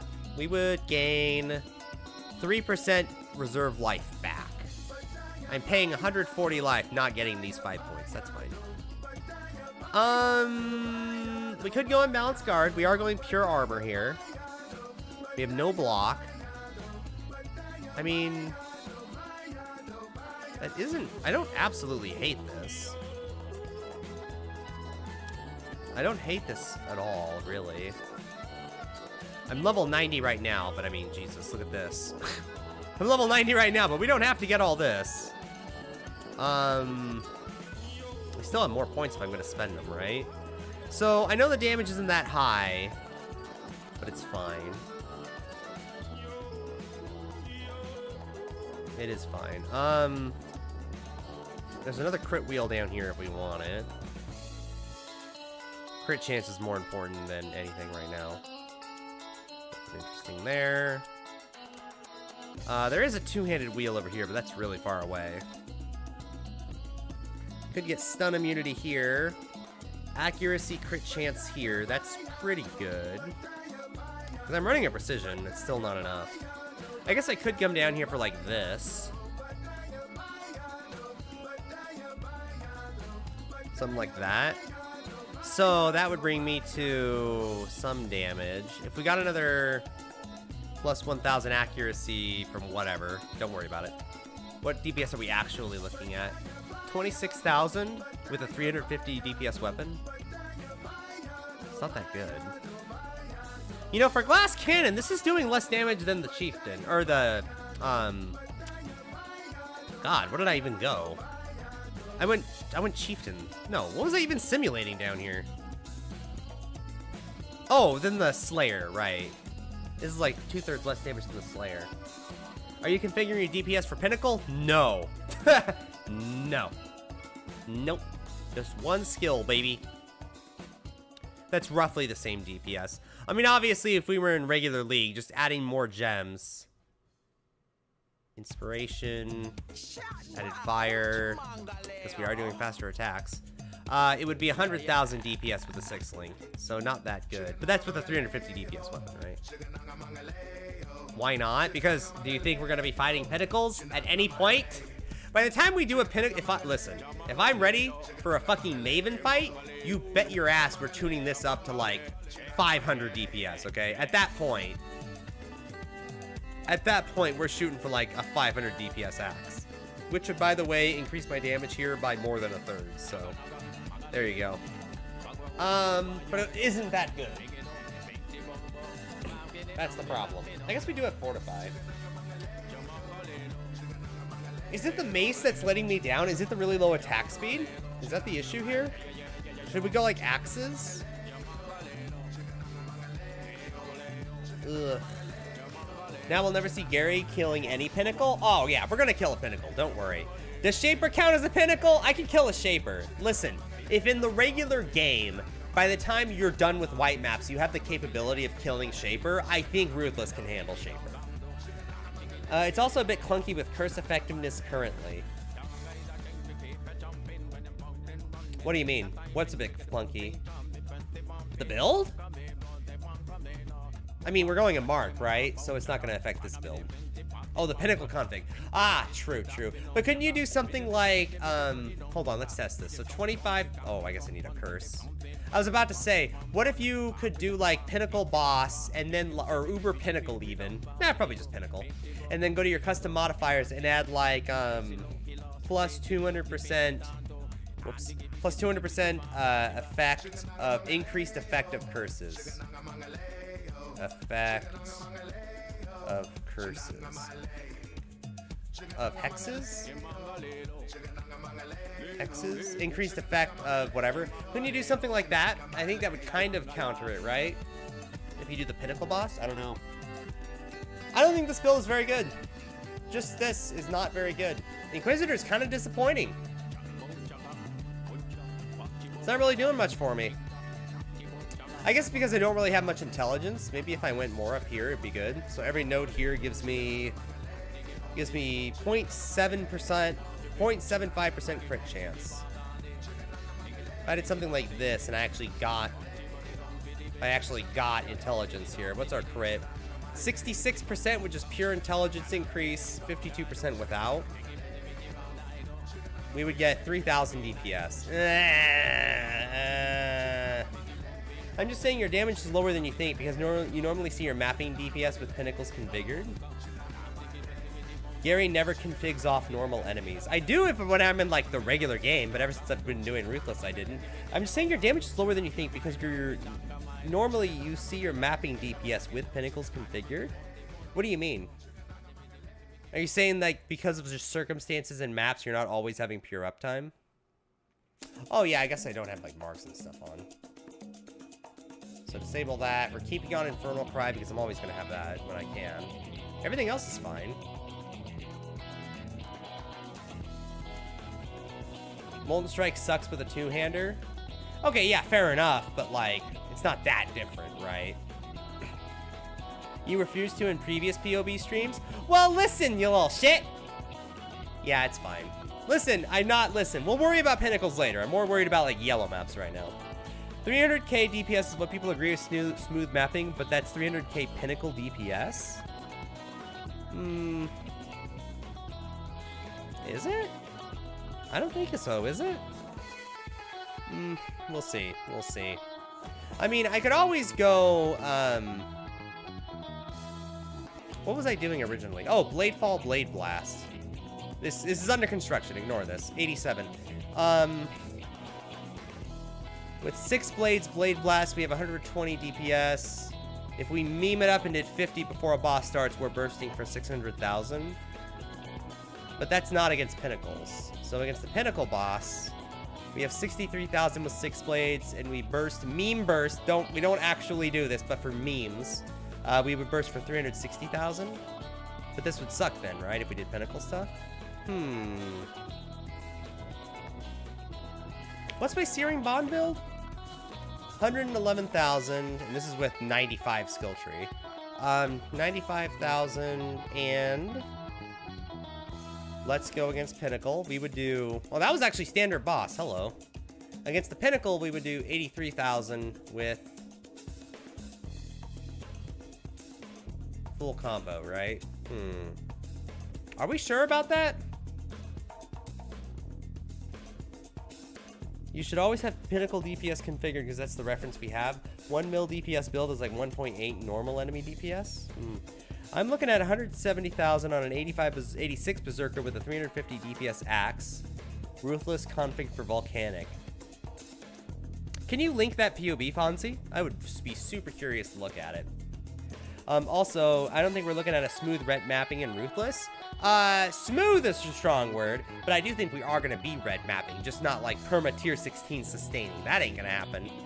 But, I think there is a chance that we, you know, dip into, we go on like a lucky run there, get to tier 16s every now and then. I'm expecting that. Later in the league, like, a week plus into the league. Would Scion offer anything interesting here?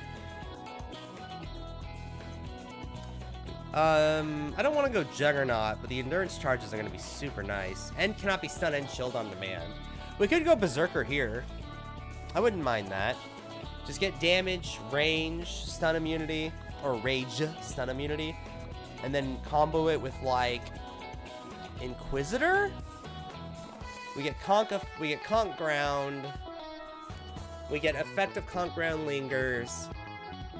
Nearby enemies take 10% increased elemental. Excuse me. Came out of nowhere. And then damage pen 8%. Inquisitor Berserker. That would give me a lot of damage.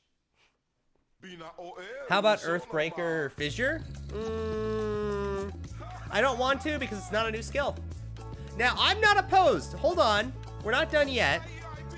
Since we're done with Volcanic Fissure here, kind of just exploring now, let's change the title here. Let's change around. Wait, what's the name of the new skill, guys? I forget. Hold on. What was the name of the new skill? Hold on. 1 second. We're gonna try out building the new skill here. It's not gonna be good. I think this is gonna be a worse league start to do this skill, but if Mathel can do it, I can do it, okay? It is called Frozen Legion, and Templars get it leveling. So let's do Frozen Legion Templar. What can we do here? Earthbreaker totems with Fissure, GooBoy. What? That's not any different, right? Okay. If we... Oh my god, what is this music? Sims, you're disappointing me. Winter Lo-Fi. There we go. That's a vibe. Alright. If we went this new build, let's look at it real quick. Thank you, Fonzie. We'll look at that in a bit. Okay, so let's look at this new skill again. I want to see a video of it. I want to see this live. Let's look at this. Content reveal trailer. Oh, there we go. New skills. Okay, let's look at it. Let's mute it. We're probably gonna at least start this skill, by the way. This is amazing. I love this. Excuse me, I'm getting so coffee. There we go. Okay, so this is the new skill. I love that weapon FTX, by the way. So this is the new skill. Let's look at it and let's really let it sink in here for a second. So, what do we got? So we have a skill that every 0.8 seconds you get a charge. And then after 4.8 seconds of not attacking, assuming with no other cooldown reduction, you get 6 charges. Gonna wait. So he's waiting a long time and then he uses it again. So that's that. That is 5 seconds, right? So 1, 2, 3, 4, 5. Okay, that's about right. And that was pretty quick. Now that was cool. So cast 5, 1, 2. So it's not the nightmare scenario to get 2 around you, right? Frozen Legion should be great for Ruthless. It works well with slower pace, and multiple skill use due to lack of supports. Does it? Are we league starting this? I'm gonna league start one of the 2 new skills. I want to do that, so we're gonna do that. So does this work better, you think? Does it mapping gonna feel a little bit painful though? So you have the 6, that's amazing for bossing. I guess you do get the 1 charge pretty quick, so you can spam it. That wouldn't be that bad, right? Then you get the 2. So that's 6, 1, 3. Auto attack. So if you attack too soon, you just get a regular auto attack. Okay. So here's the question. I just noticed this. This is not an attack gem, even though it says attack. If you look, we're not actually hitting once and then hitting 6 times. What we're doing is we're just whacking in between. And then when it's time to go the summon, we're just casting it. It's like there's a cast time behind it. So here's a question for you. If it has a cast time, I know the weapons from the statues don't work with Battle Mage, but it would work with the beginning part of 10% more attack damage, right? So if we cast this more than 3 times every 8 seconds, we get 30% more attack damage, right? So that's like a support gem. Battle Mage wouldn't work, but that's fine. It's a support gem. Fanaticism. Would that matter at all with this? It is an attack gem, right? Or maybe it just scales with attack? This appears to be the most clunky gem in Path of Exile. Impressive? No, I think it's great. I think it's not as great as the other one, but it's great. Great is a strong word. It's interesting. It's not terrible. I think Frozen Legion is the most useful as a secondary skill as it charges up in the background. Would it? I don't think you want to be casting a 0.7 cast time spell a ton. We would get cast speed. We would get it somewhere on the tree here.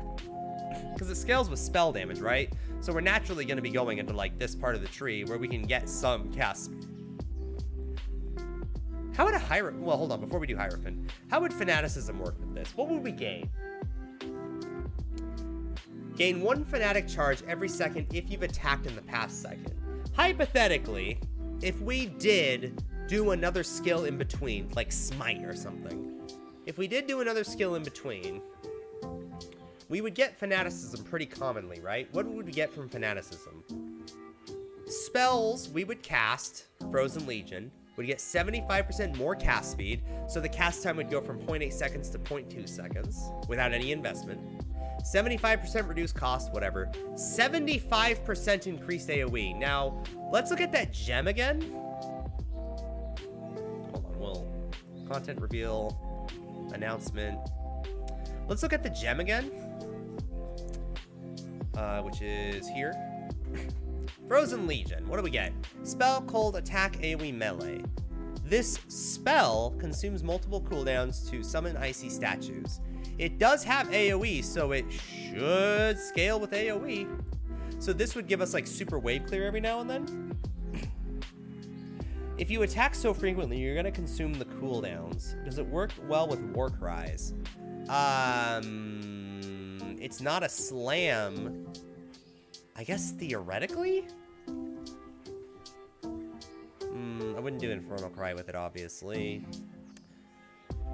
Huh. Well, melee strike range is pointless. Battle Mage?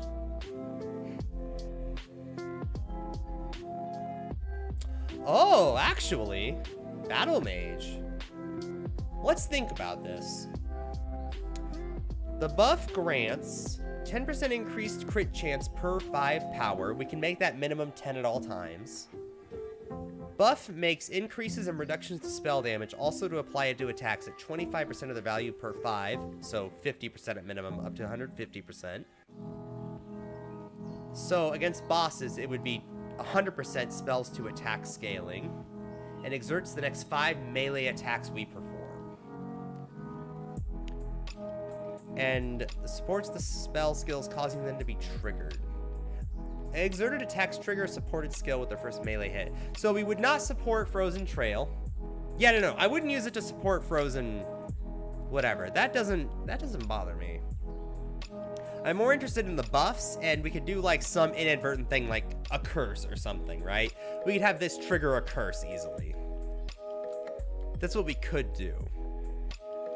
I'm not opposed to that.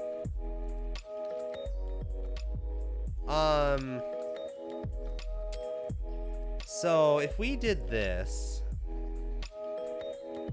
what we would do is use this every now and then and just have a supercharged.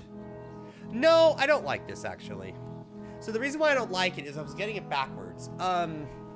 we are scaling spell damage. I wanted it to apply also to the attacks that we do in between.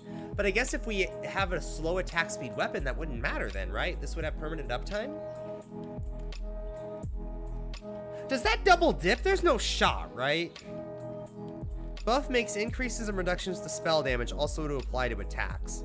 So is this the first skill in the game that is a spell that is also an attack? Because this should double dip, right? So if you have 100% conversion, right? So if you have 100% increased spell damage, and you have this war cry up, so you also have 100% increase attack damage, does that mean you have 200% increased damage overall on the spell? Is that how that works? It's a spell that spawns things that use attacks. Highly doubts it would exert. You think? No, you're right. It is, well, it's an attack gem. That's what's confusing me.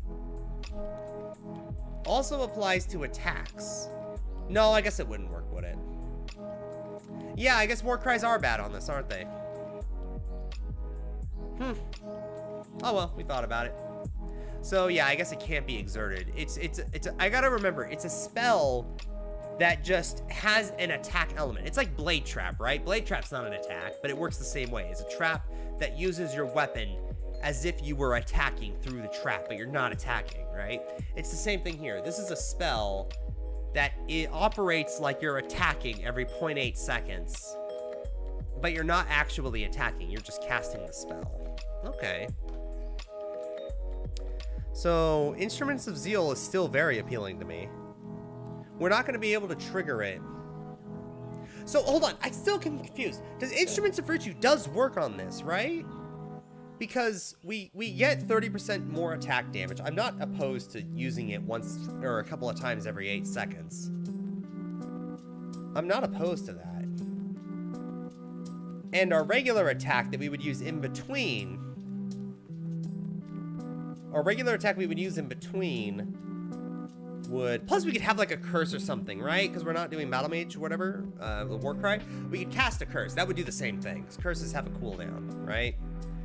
Curses innately have a, a cast time. So that would also trigger it. So I think we can keep that up pretty easily. So that should benefit from it, right? 30% more attack damage. Because it triggers our attack, right? This spell consumes multiple cooldowns. This spell uses your frozen sweep attack once. Uses your frozen sweep attack once before vanishing. Frozen sweep. This attack is used by your statues. So that does work. Using this skill frequently and investing in cast speed seems incredibly inefficient. Well, even if we don't, right? Even if we don't invest in attack speed and it is on a cooldown, and I just spam other spells or something, we use a spell in between. Instruments of Virtue does apply to it, right? I'm not talking about Battle Mage, the above effect. Ratherick, hello, hello. Because if it does, it's a free support gem. You have 30% more attack damage on the spell. And then Instruments of Zeal is fantastic because you get, 75% AoE, cast speed. Oh, but then we wouldn't be mapping with it, would we? If we at that point, if we would do something else to trigger that. All right, let's just drop it. Whatever. We can experiment later. That's a question to be asked once we actually have the gem. So what would we do instead if we went Inquisitor with this? Because we are going to go Templar if we do this, I think, no matter what. So we could go, maybe a Bloody Ghost. Oh, I see. The blood of my ruthless enemies. We could go Pious Path. Obviously, we lose 2.5% regen, but whatever. We could go Pious Path. We could go Augury Inevitable Judgment if we wanted to go crit with it. Do I want to go crit with it?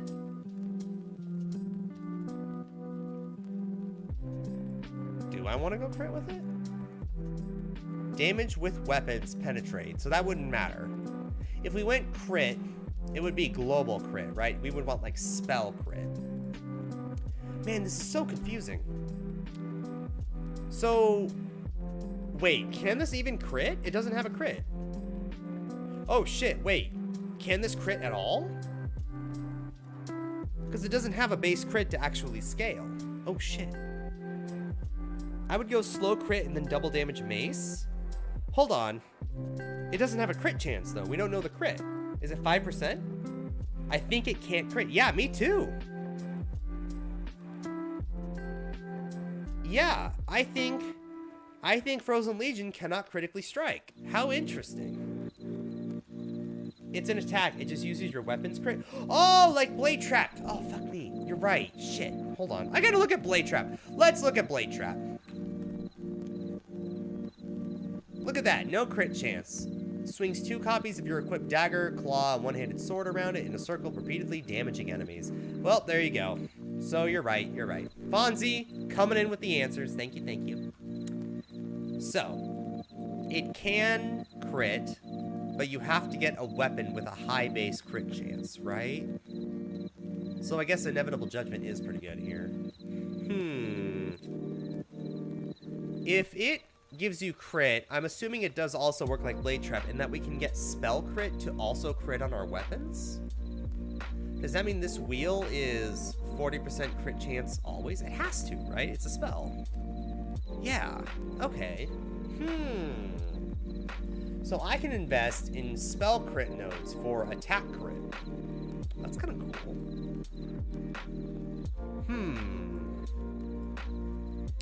Let's come back to Inquisitor. Let's eliminate some options. Can we ever go Guardian with this? Would I ever go Guardian with this? We're gonna use a big slow weapon. We would get 10% more damage, 20 all res, AoE, Intimidate, and Unnerve. So Unnerve is good. Intimidate is also good. 20% increased attack, cast, and movement speed is whatever. Well, I guess 20% movement speed is not anything to shame at. And then you would also go... hilariously, I think you would actually go Radiant Faith with Blood Magic. And that sounds crazy because you don't get the second benefit, but you're already reserving some life anyway. You're reserving, like, probably 4... Well, no, it'd be like 250, no, about 400 life if you go Precision and Vitality, which is like 700 armor. Would I ever take a Mastery for 700 armor? Probably not. Time of Need, yeah, probably Time of Need. Is that worth it? I can get one ally easily, that's fine. I just got like a Stone Golem or something and go into like these notes. And then Unwavering Crusade. Go Chieftain Giga Chad. If I had a Cold to Fire gem, I would maybe consider going Avatar of Fire. I won't, but I would maybe consider it because it's goofy. This goofer and Blood Magic? Dude, obviously you would go Blood Magic if you're on this side of the tree, right? Like, what do you lose? You don't have any reservations to fight against. It's just there. It's just 10% more life. Probably gonna run a Precision or a Vitality. You lose some, but you're gonna get more life anyway, and you don't have to worry about mana anymore. Like, it's just really good in Ruthless, at least to start. Once you get like any reservation at all, it's not worth it anymore, and you should get mana other ways, but that's a talk for another time. We are going Blood Magic though. What about Hierophant? What would we get here if we're doing a spell Hierophant? We would benefit from Arcane Surge. We would really benefit from Arcane Surge, wouldn't we?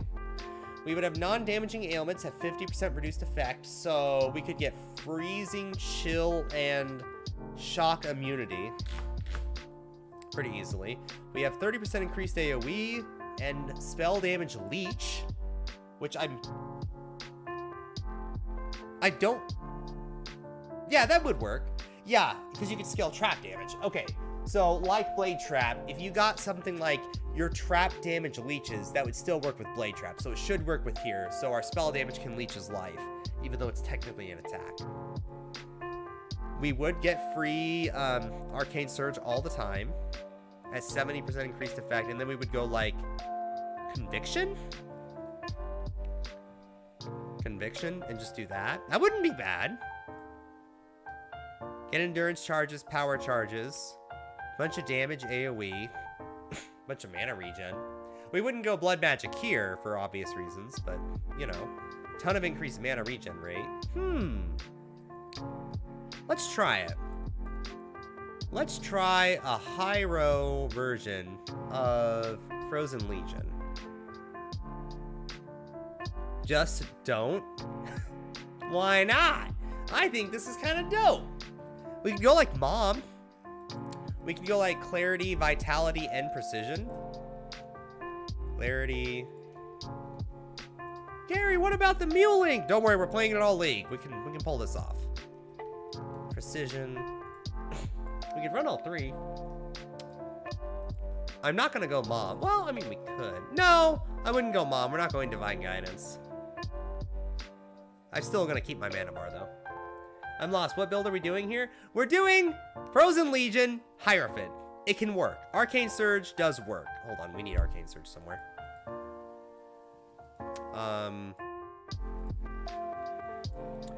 Okay, hold on. Frost Wall, level 1. With Arcane Surge, level 1, because we always get Arcane Surge. There we go. Something like that. Then we do Frozen Legion, which I don't know what a good comparison is. What is this? What is this damage scaling? Attack speed 70%, attack damage 170%, and it is a cold attack. What's Frostblades? That's about the same. We lose a little attack speed, but that's sort of fine. It's more or less the same. Way too much damage, though. Let's lower it a lot. Oh, no, actually, we can fix this. There we go. This is a level... Actually, it's going to be a little less than that. There we go. That's roughly it. All right. So that's roughly a level 1... Oh, yeah, I don't know if you guys know. These gems here are going to have way more damage added effectiveness because these are level 1 gems. I'm just putting that out there. Frozen Legion is going to have 170% attack damage base and a cooldown of 0.8 seconds at level 1. Now, theoretically, we don't know what is getting scaled when it levels up because there's not much to scale. You already have 100% increased Fizz converted to cold. You already consumes 1 cooldown use per statue summoned. So the only thing that can lower is cast time and cooldown time. Well, let's talk about that for a second. What does happen when this thing levels up? It has to be the cooldown time, right?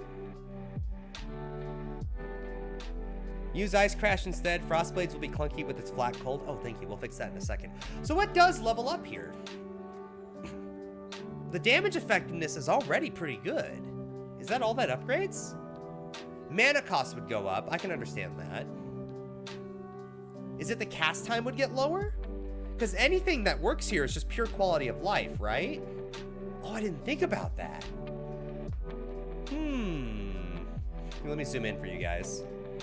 Yeah, what, of course I'm in the way. Hold on. Whoop, you didn't see that. Let's think about this. What happens? Probably the cooldown? Well, how much cooldown? Probably the base damage. Maybe the cooldown recovery speed? How much added damage? This already gets 170%. And that shit bursts, because that's per statue.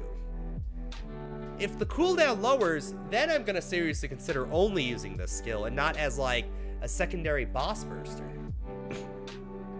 Sorry, I get really nasally at this point in the stream. This is... Now I'm super curious. Because if the cooldown lowers... Okay, let's assume worst case scenario. Let's assume the cast speed is the only thing that changes. Is that any other circumstance this would happen? Like, what's another skill that is, like, super already... Like, there's not much to scale. What's, like, a really simple skill? Blade Flurry would give you a flat fizz. Cleave? No, that gives you flat fizz. Flat fizz. Communications, whatever. Elemental hit would just scale damage. I'm trying to think of something that just doesn't have damage. It's just pure scaling. Blade Trap. Blade Trap. What do you get here? Let's go level 1. What does a level 1 have? 76% attack damage, effectiveness of damage. You get damage and radius. Oh, you get radius. Oh, there's hidden stats at level 1. Oh. I wonder if that's what they'll give you. You just get plus radius on the statues. That could be the case. There is no way the cast speed scales. Yeah, okay. That makes sense. So I guess it could give you like, a little more % added attack damage, and then you get radius on the statues. That would be justified. And the radius is just hidden. I could definitely see GGG doing that, because this is extremely similar to Blade Trap. I'll make the call that it'll scale 170 to 250% increased damage effectiveness. Are they going to be okay with that much innate burst on the skill? Because if you have even... Because you can burst so much with it. Like, that is just... It's like a mini Unleash in the skill, but it's better than Unleash. It's like... Well, no. Arguable. But you get 6 stacks of it, right? It would never go higher than 6. That's a for sure thing. So, what if... Well, I mean, theoretically it could, but it won't. So, if it's capped at 6, cooldown stays the same, cast time stays the same, you just get added damage and radius. How high would they be okay with taking that damage, though? 250%. That's per statue, so you can burst for, like... Oh my god, you can burst for, like, 1700% increased damage? No shot, right? It's a 0.7 cast time with a slow building cooldown. During those 0.7 seconds, how many times can you attack with your main attack? Like once? Assuming you use it every 0.7 seconds. What will the quality do? The regular quality? The regular quality would just probably... Well, there has to be a quality for decreased cooldown time. There is no shot they're gonna let that not be a quality. Of course, it's GGG we're talking about here. I don't know. Probably cast time would get lower. Maybe AoE would be an obvious one. Also, 250% is just 1500 burst. Wait, am I doing my math wrong? It'd be 6 statues. Oh, yeah, I am doing my math wrong. I'm sorry. Yeah, I added an extra statue in there, didn't I? All right. Because you also don't attack with, like, the skill when it happens. You're casting a spell that then casts 6 times. So you're right. Okay, so it's 1500%. I guess it's more reasonable. But then you compare it with something else that's slow, like, fuck, even Blade Trap is at level 20, 96%. Like, what the fuck? Like, what is it at level 1 Blade Trap? 76 goes up to 96. Ugh. Well, let's compare it to something like, what's another slow skill that you want really slow attacks on? Earthquake. I guess it's not a spell, but it still applies, right? So 150% with 150% more. So you could do upwards of, the Aftershock does 370%, but you spam that more often than this skill? I guess that works out to be about the same, right? What about, like, Flame Blast? If you go max stacks, you would get 1650 more spell damage with added damage effectiveness of 90%. So you would get, like, 1400%. 1400. You would, oh yeah, that would be 1400% increased added damage effectiveness on a full Flame Blast. I guess that's about the same, isn't it? You don't have to wait for Earthquake to build up charges to deal its damage. True. So I guess Flame Blast is a better comparison, right? It's a spell. Less damage added effectiveness, but it's not that much. It's only 90, but you do get a lot at max stages. So at max stages, you would gain roughly 1500%. I guess you're right. I guess that would be a good number, huh? That'd be a super similar comparison to Flame Blast. It'd be worse than Flame Blast because in terms of like sustained burst DPS because the cooldown's longer, but still. This has weirdly similar burst situations as traps. Yeah, kind of like traps with cooldowns, like the old rainbow fire traps, the flamethrower traps for supplemental damage. Well, what would you supplement it with? Would you go spells or attacks? You'd have to go spells, right? Your attack, your weapon, to simulate what kind of weapon you want, here's what we're gonna do. We're gonna simulate a weapon. Physical staff. Oops, wrong one. Physical staff, take off, take off, take off, take off, take off. There, that's your weapon. Increased fizz damage. That's all you have. You don't need attack speed. Crit is okay, but whatever. You mainly want flat fizz, right? Wait, you think this scales with spell damage or something?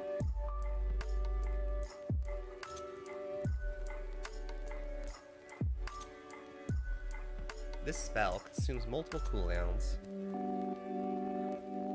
Oh, it doesn't scale with spell damage, does it? Okay, this is just straight up spell blade trap. Is that what I'm learning here? No, doesn't it scale with spell damage? Because, blade trap scales with, trap damage, right?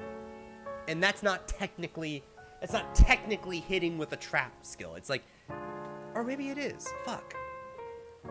Is blade trap different from this then? It's not blade trap. Because blade trap scales with the mechanic you use to cast it, which is traps.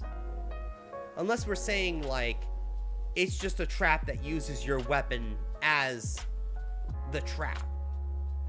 This is a spell that uses an attack based on your weapon, but it's still a spell, right? You'd want spells with instruments, maybe a curse or exposure setup. Sure.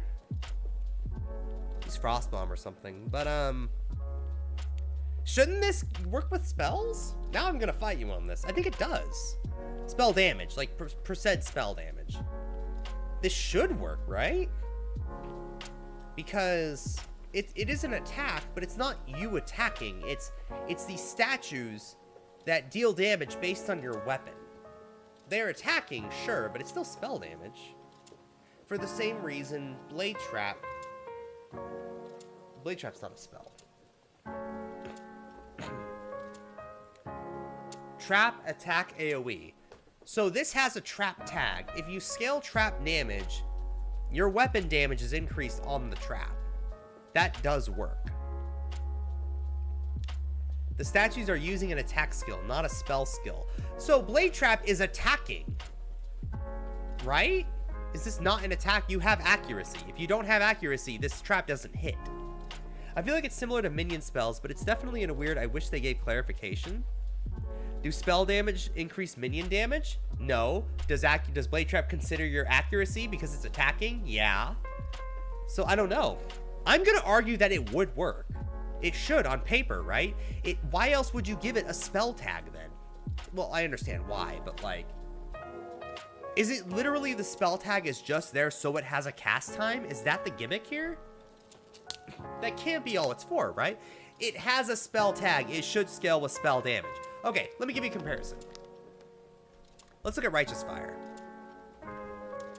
Righteous Fire has spell, AoE, and fire, but if you get percent spell damage, it does work, right? Because it has a spell tag. So if we have Righteous Fire, I don't want to look like an idiot. Let's just make sure here. I just want pure spell damage, which is here. Okay. Fuck! Okay, listen. Don't. Fuck. Okay, I'm wrong. Okay, fine. Okay, I'm an idiot. I knew there was something gimmicky with Righteous Fire, and I was wrong. Alright, it doesn't scale with spell damage. I've learned. Alright. Okay, fine. Gary was wrong. Alright, I get it. No more Arcane Surge memes. Okay, cool. Let's go to Inquisitor. Jeez, you guys are killing me here. You guys are ruining all my fun by telling me I'm wrong about everything. Alright, it's an attack. Alright, no spell damage.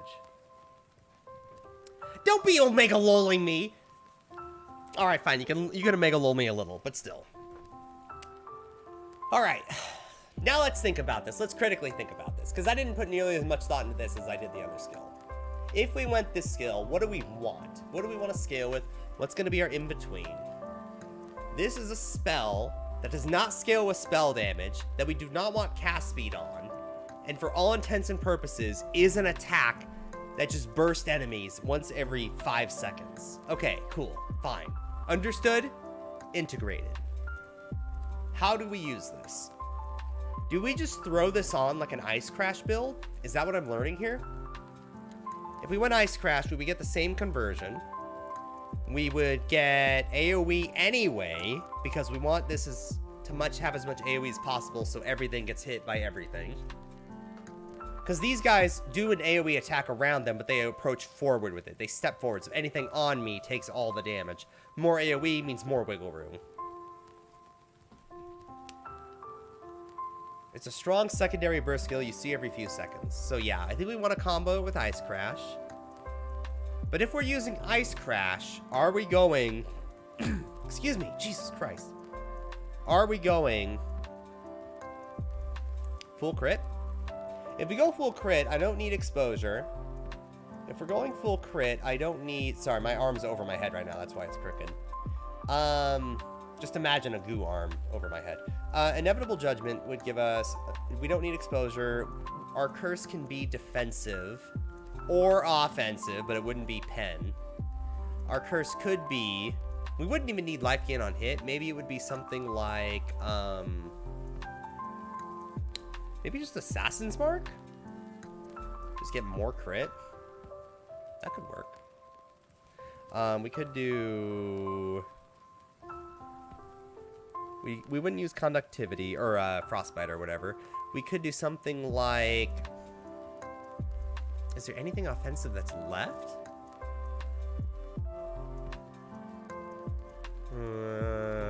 Chaos damage with hits. Nothing really, huh? I guess Assassin's Mark would be the way to go. I'm still alive? Well, nice to see you. Nice to see you.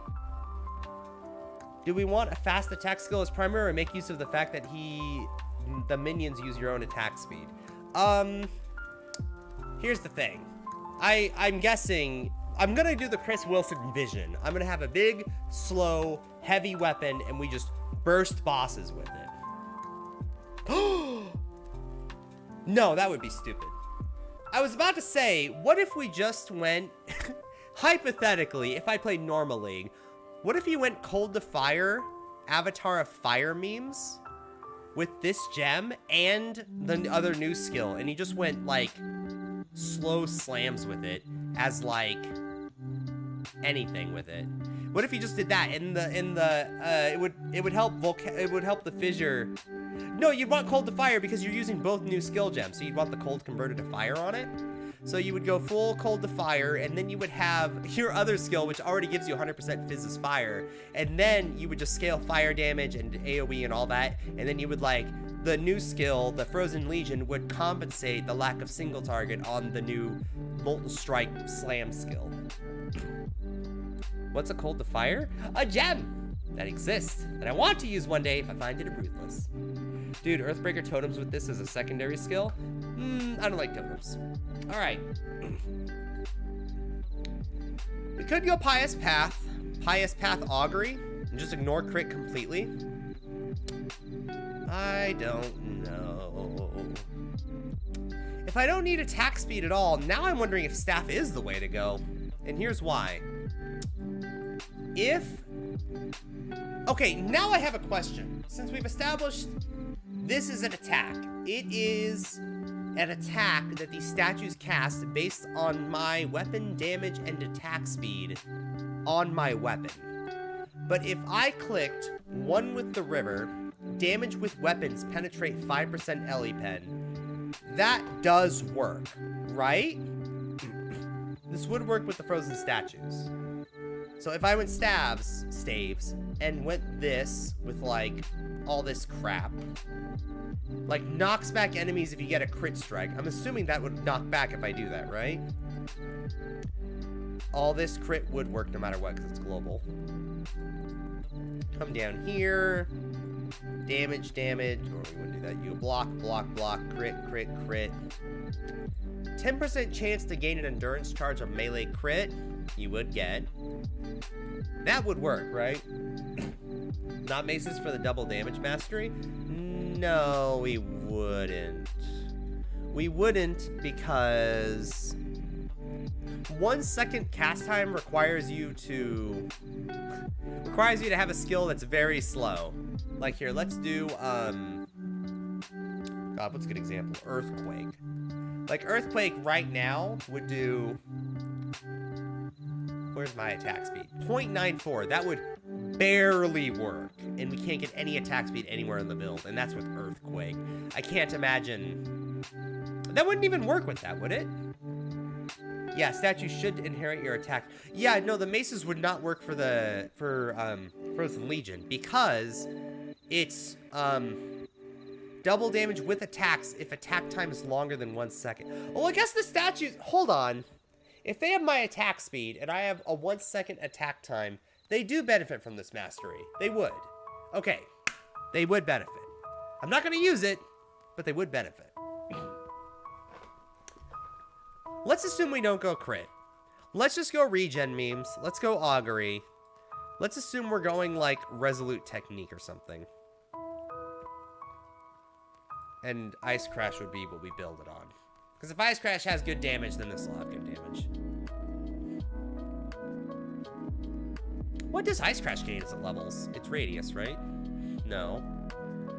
15, 30, 70, 230. 15, 30, 70, 350. Yeah, it's the only difference that makes is just added percent damage. Damn. That's a good point. Frozen Sweep has 70% attack speed, which might help with that. Oh, you're right. It does have only attack speed, 70% of base. Fuck, that does work. God damn it, you guys are smart. Okay. It's almost like you guys were invited to Alpha Ruthless for a reason. Okay. So, Ice Crash. We would have the new skill.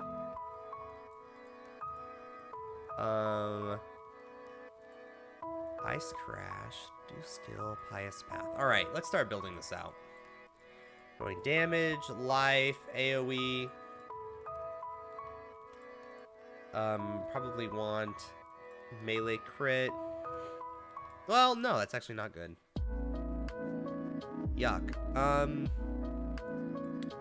All pen. I would rather have +1 radius than 5% life, to be honest. Let's go up here. Boom, boom, boom. Let's assume we don't have a staff yet. Let's just do generic here. Oh no, we want maces, that's right. We want maces here. Let's make a mace, 350 DPS. Which is what I'm expecting for yellow maps, by the way. We don't need crit, so we'd want something very slow. Slow as possible. So yeah, Imperial Maul comes to the rescue. And I'm only doing this just to get the 350. Never mind. There we go. 350 boys. There we go. Obligatory stun immunity. Do want me some stun immunity. We don't have a Pantheon. So we get accuracy, LE pen, accuracy. Oh, we get so many juicy crit notes here, though. Oh, we get power charges. Maybe we can we do something else here? If we don't go crit, that's fine. Whatever, right? I do want these accuracy pen nodes, though. It's super good. Is there any way we could get down there for that? I mean, the dream would be getting to Fangs of Frost, but that's really far away. I don't think we can pull that off. Where am I getting my endurance charges from? Oh, because I tricked those off. Okay. Well, we have to go a curse now. We're going Frostbite, right? Frostbite, drop clarity, drop precision, keep vitality, go super regen. Boom, boom, boom. 30% less damage from crits. And then we go resolute technique. Okay, so would I take these nodes anyway? Let's think about that. What is this? Wow, even unallocating all of these passives and like these minor nodes, this is still losing me 3.8% per point. That's really good.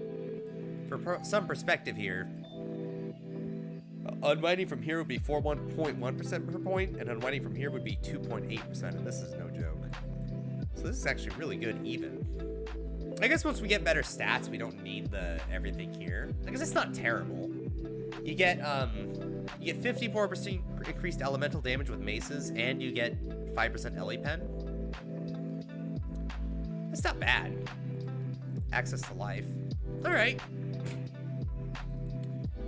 So let's go here. We're gonna not crit. Let's go down to blood magic because we have no auras except vitality. War cry. We need a war cry. What war cry are we running? Do we want to go endurance charges? I think we do, right? Infernal's useless. Battle mage is useless. Ancestral cry. We don't use a melee strike skill.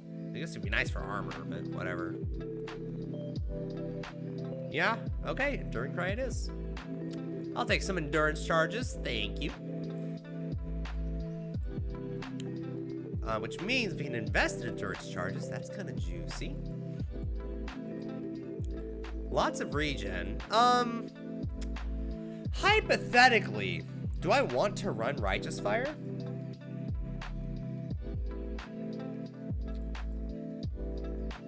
Does that give me... No, I don't.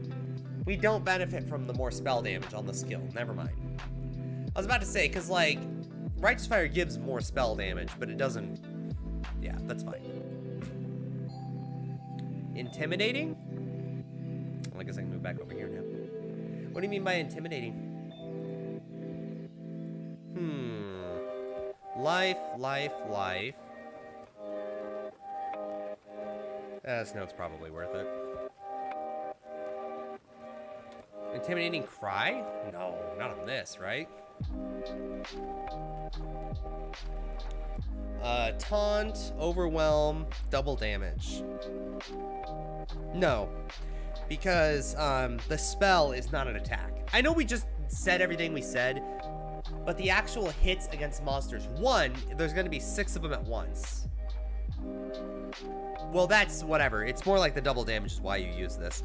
So, like, the exerted attacks, even if it does work with the new spell, it would only deal damage twice, and the rest of the attacks would be normal. So it's not actually double damage, I don't think. We're just gonna plan on Enduring Cry. It's defensive. Why not? So, I'm guessing we come over here now for regen and all res. Boom, boom, boom, boom, boom, boom, boom, boom. Could get Soul of Steel. I do like me some Soul of Steel. And Balance Guard wouldn't be bad either, because we're not getting that much armor, right? We're gonna have like 10,000 armor without any determination. It's kind of in double, it's kind of in Balance's Guard wheelhouse is the thing. Yeah, I'm down with that. Although we do have endurance charges though, yikes. Imbalance Guard doesn't work with endurance charges very well because it's both the same damage reduction. And right now we have 5 endurance charges, which is, I'm gonna say, how much Fizz damage reduction? 22%, 20%, whatever. It's 4% per endurance charge, I think that's what it was. So this node makes it so that my armor can only reduce a max of 30%, which is... Still alive? Nice to see you check in. So, if we went...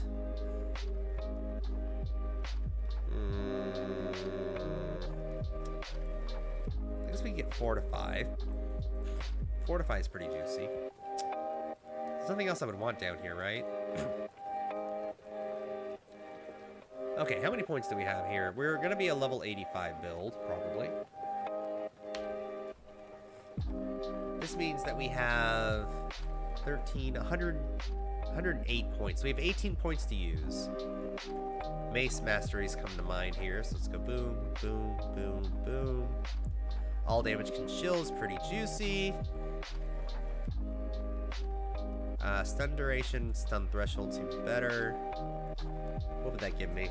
3.8% per point, we'll take it. We need one more here, one more Mace Mastery, because we also want the, 20% AoE if we crit? Yeah, we're not even critting, never mind, we don't even need that. If we dropped Resolute Technique... Oh, shit. Do we want to go Elemental Overload?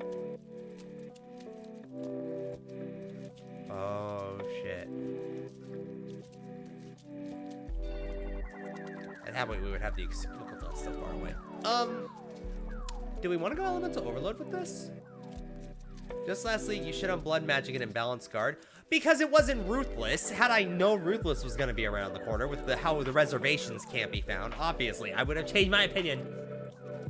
If we go Elemental Overload, it doesn't matter if it's a spell or attack. It's as long as it can hit.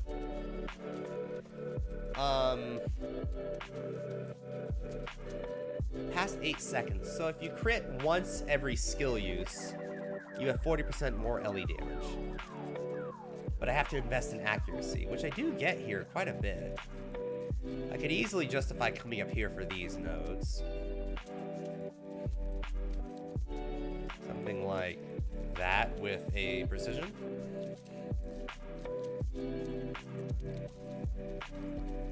That would get us to 88% chance to hit. Okay. That's not bad. What am I using in my things on here? So we get... Do we get Ice Crash as a Templar in Ruthless? We should, right? I'm thinking. Oh, here's my panic moment, by the way. If you guys don't know, my one thing I'm super scared of. Frozen Legion, this skill here, look at the level requirement. Look at that. Level 1 gem requires level 34. Does that mean you can't get it in Ruthless as like a quest gem? You do at 35. Okay, so you do get Ice Crash. Frozen Legion, can you get this in Ruthless? Because the quest gem doesn't work for anything above level 28, I thought. Or 31. But level 34? That seems... I don't know if I can get this in Ruthless, can you? Because the quest gem... I think in the patch notes it said you'll get it. Okay, thank you. Well, you know what? Let's double check that right now. Because I didn't get a chance to read all the patch notes anyway. We're not going to read them, but... It's something that we didn't really get to discuss because of the crash last time. Okay, what do we got here?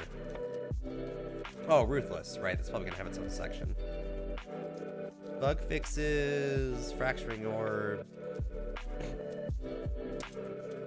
Ruthless? Oops. Ruthless variations. Ruthless. That's it?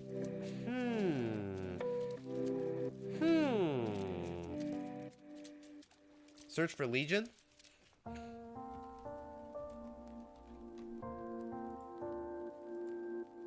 Ah, quest changes.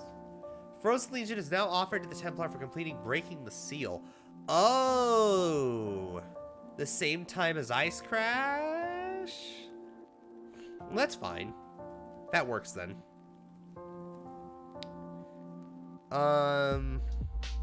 Offered to the Templar. So we can get Frozen Legion. If we have to use it on Ice Crash, that means we have to use one quest gem here, one quest gem here. Does that mean I have to use a quest gem on Frostbite and Vitality? I'll have to look into that.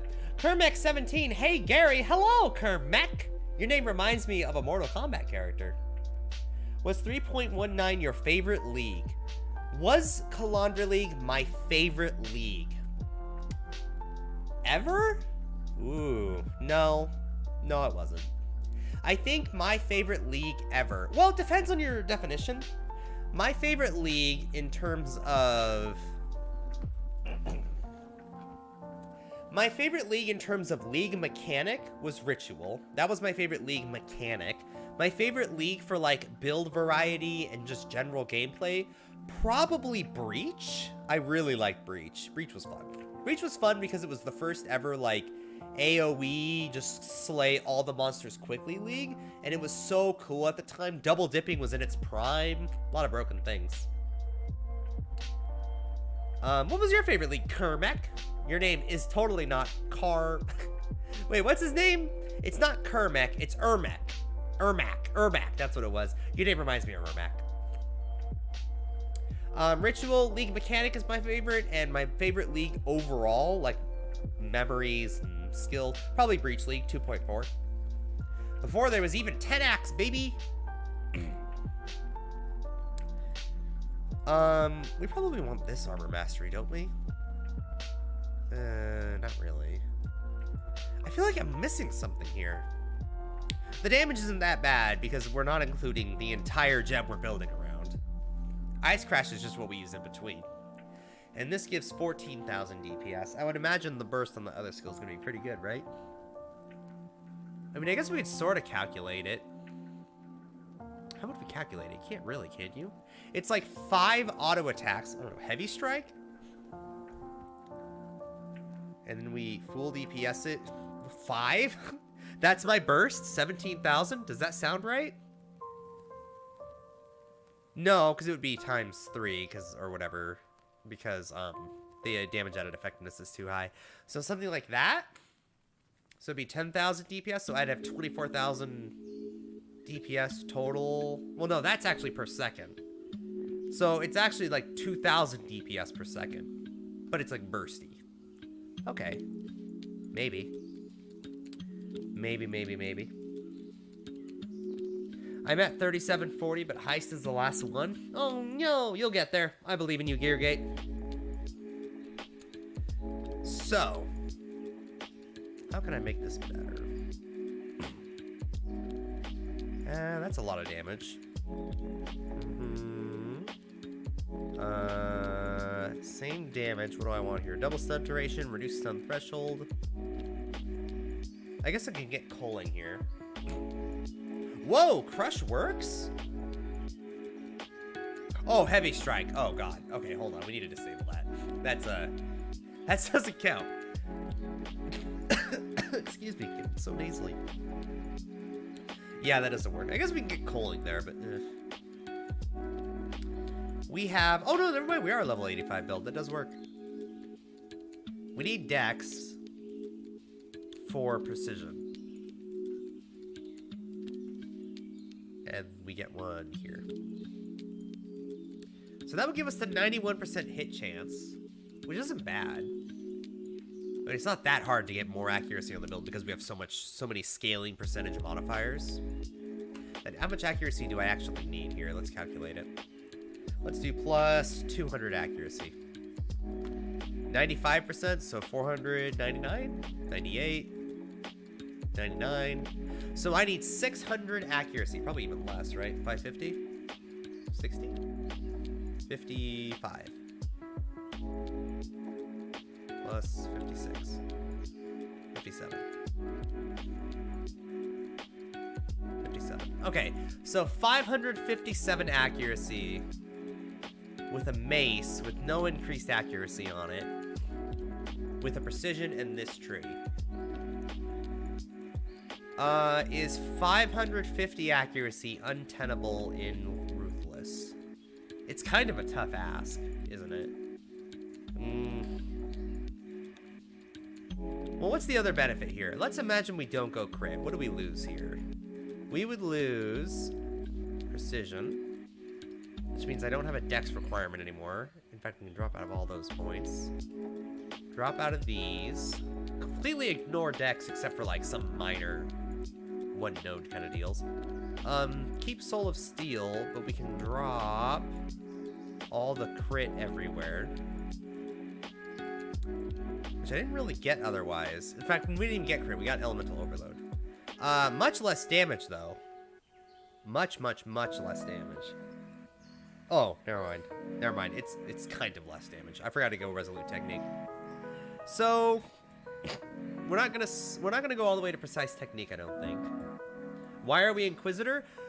We're probably gonna go Templar because they get the gem for free, less muling. If I want to do like a 1 character kind of role, which I do kind of want to do. I'm not opposed to muling, but I'd like to avoid it because I don't want to run all the way to Mervale and then just do it again. It's kind of boring. So out of these 3 ascendancies, which one would be best for this? Probably Inquisitor, right? We're not going crit, but we do get a lot of regen. We do get Augury. We do get blood magic and call to arms for endurance charges.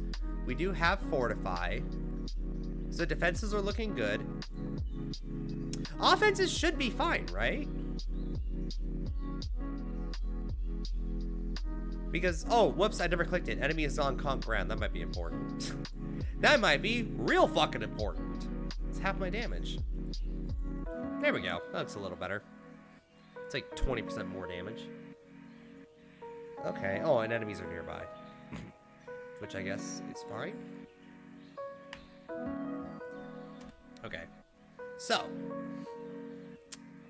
Conk ground, augury. All of these combined should be decent. Probably going resolute technique. Then again, now that we think about this, let's think about it this way. What stops me from using this exact same tree and setup with, like, the other new skill? The slam with the fireballs and all that. What stops us from doing that? Oh, those points are useless. Don't do that. What actually stops us there? Also, we get a ton of resistances. If you guys look at my resistances on this tree, we get 41, 33, 33, which is very good. Something worth considering.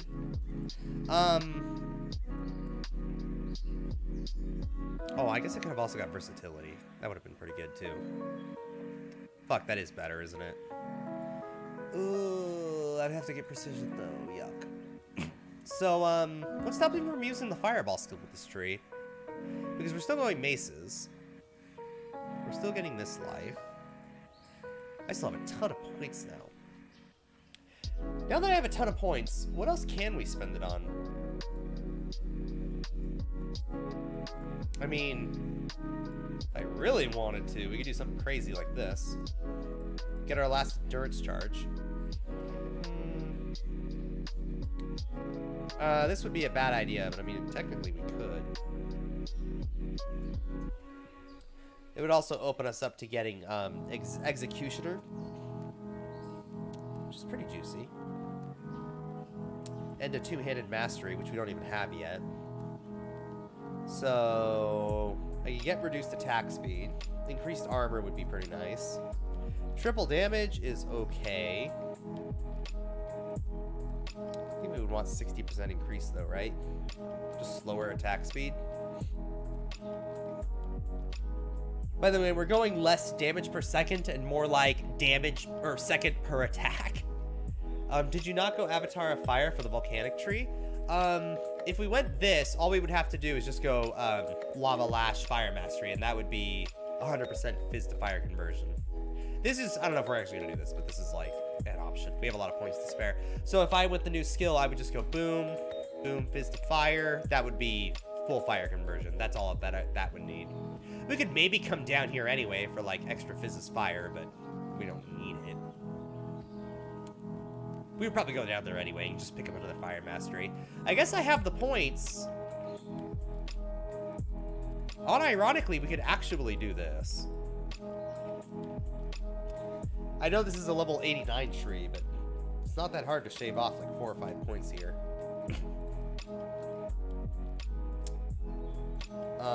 Probably over here is what we'll cut off here. Because we have, 177% life. That's not a lot of life.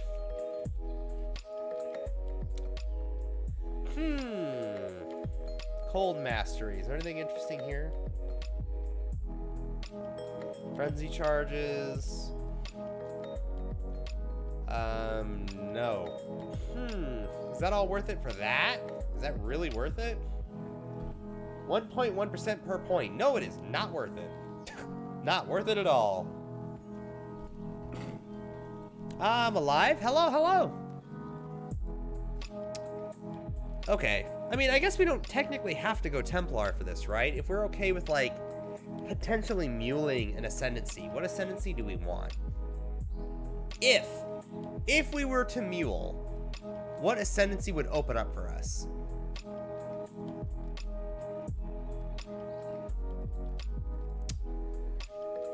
Trickster? I know Trickster's not great in Ruthless, but I've never played a Trickster yet. I can't feel my legs? The struggle. I don't want to go Raider with this.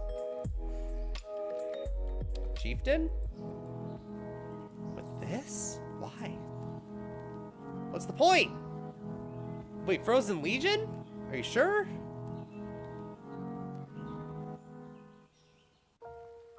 I mean, okay, endurance charges, cool.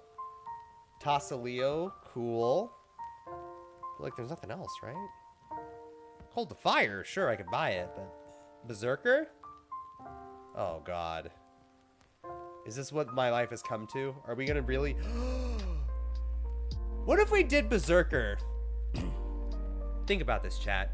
What if we did Berserker with Frozen Legion and Rage Vortex, and we just alternate between the two? We would go like Rage Vortex, Frozen Legion, wait, and just dodge shit. Rage Vortex, Frozen Legion, wait, dodge shit. I've been thinking about Berserker the whole time?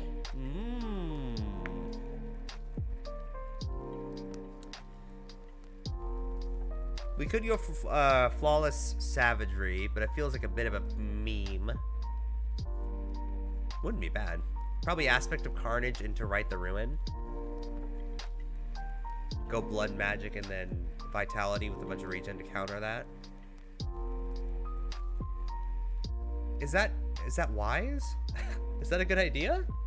How are you generating rage? By attacking with Rage Vortex.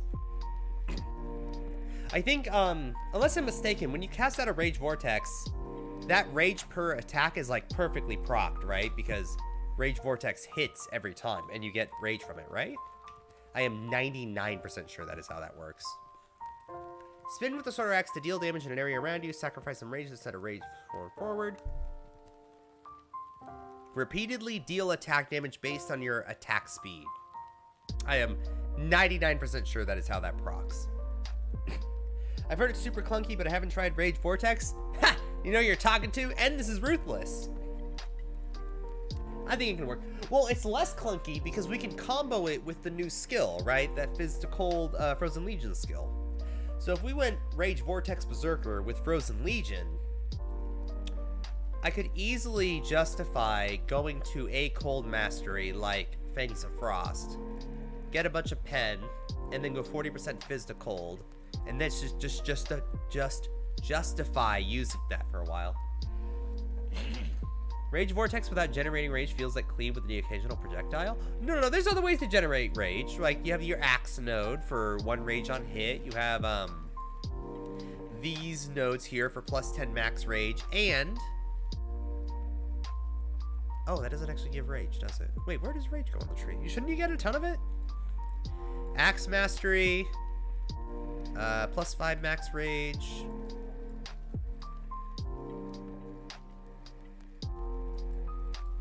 Oh.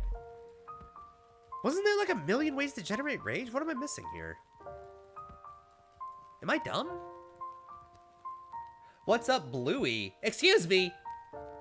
Hold on. I'm gonna pick your bone here. Hold on. Motherfucker, do I look blue to you? No. I look teal. Okay. You didn't see that, did you? I look teal, don't I? Chat. It's not okay. Gary, where's your mouth flaps? Don't worry about it, son. Don't worry about it. That's me glaring at you, by the way. I'm not just smug. Listen, $1,700 can only get you so many emotions, okay? Did we break it? I don't think so. This is actually blood. Hold on, you guys want to see something weird? Look what happens when I blush.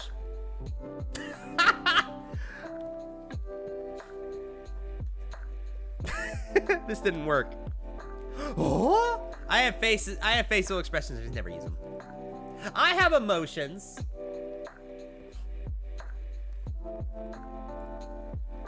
You are not so ghosty, or do I misremember? No, I'm the same. Well, what happens is when I have a pure black background like this, you don't really see the translucent part. I just look like a metal blob. So, there you go. In my defense, I have a prescription polarized glasses. Oh, guys, I'm gonna be honest. I went to the eye doctor like 6 months ago, and they told me that I'm getting old. Because my right eye, for the first time in my life, my right eye is a little blurry. I've always had perfect, like, 20/20 vision or whatever, right? No issues at all. Then the fucking doctor says, oh, hey, look, your right eye is, like 5% weaker than your left eye. And I was like, oh, what can I do to stop it? And he shrugged his shoulders, and he's like, nothing, just getting older. I was like, what the fuck? He didn't say getting older, but he implied it. I read his mind, okay? No more flying for you? No, pilots can have glasses. You just have to have a prescription for them. As long as it's not, like, too much. Old. Mm-hmm. Gary the Goo Geezer. You stretched for that one. You should have said Goozer. All right, so. Rage generation. Am I dumb? Was there not ways to generate rage? Oh, you don't have rage support. Oh, that's right. Yeah, you don't get rage support. That's a huge source of added fizz. Damn, that is a huge source of added fizz. Dude, you get 43 to 79 added fizz? Holy shit. I guess I never really looked at that before.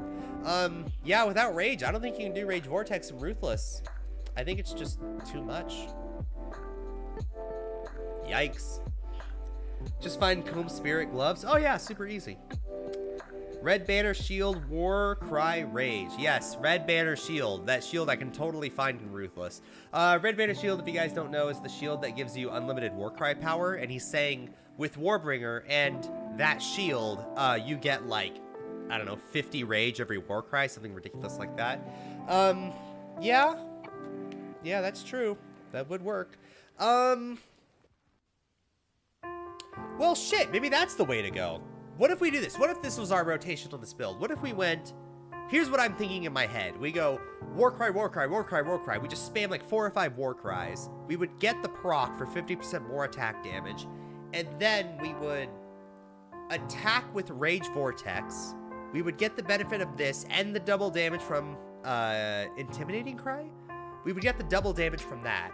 And then we would follow it up with a Frozen Legion follow-up. And then we would wait for like another 5 seconds or whatever when the next proc comes. And then we would let Rage generate from, you know, Crave the Slaughter.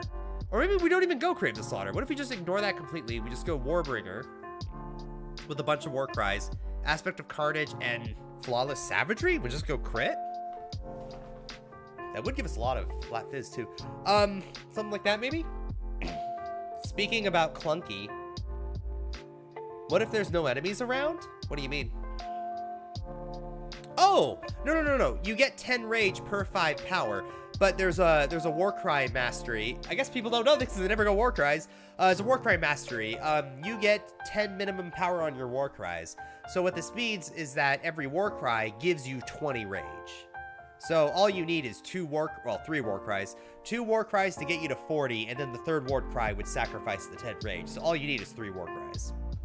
And trust me, there's a lot of Warcries you could use. So, also, against unique bosses, you would get 20 Warcry power per Warcry. So you would actually get max rage. You would get max rage. You get 40 rage per Warcry against the unique boss. Which is kind of cool. 40 Warcry per, send out a Rage Vortex, wait for a Warcry to come up, and you have 40 rage again. I feel like it's way harder to make crit work on low gear environment. Precise technique is so good. I mean, if we're pathing to Frost of Fangs anyway, we could just get precise technique and just never deal crits. So we could go Warbringer, Aspect of Carnage. Are we going Crave the Slaughter anyway? And just getting some rage sometimes? This node is basically plus 10 max rage, because we're generating via Warcries, right? Fuck, this is gonna be a build, isn't it? Alright, let's start making it. I think this could work.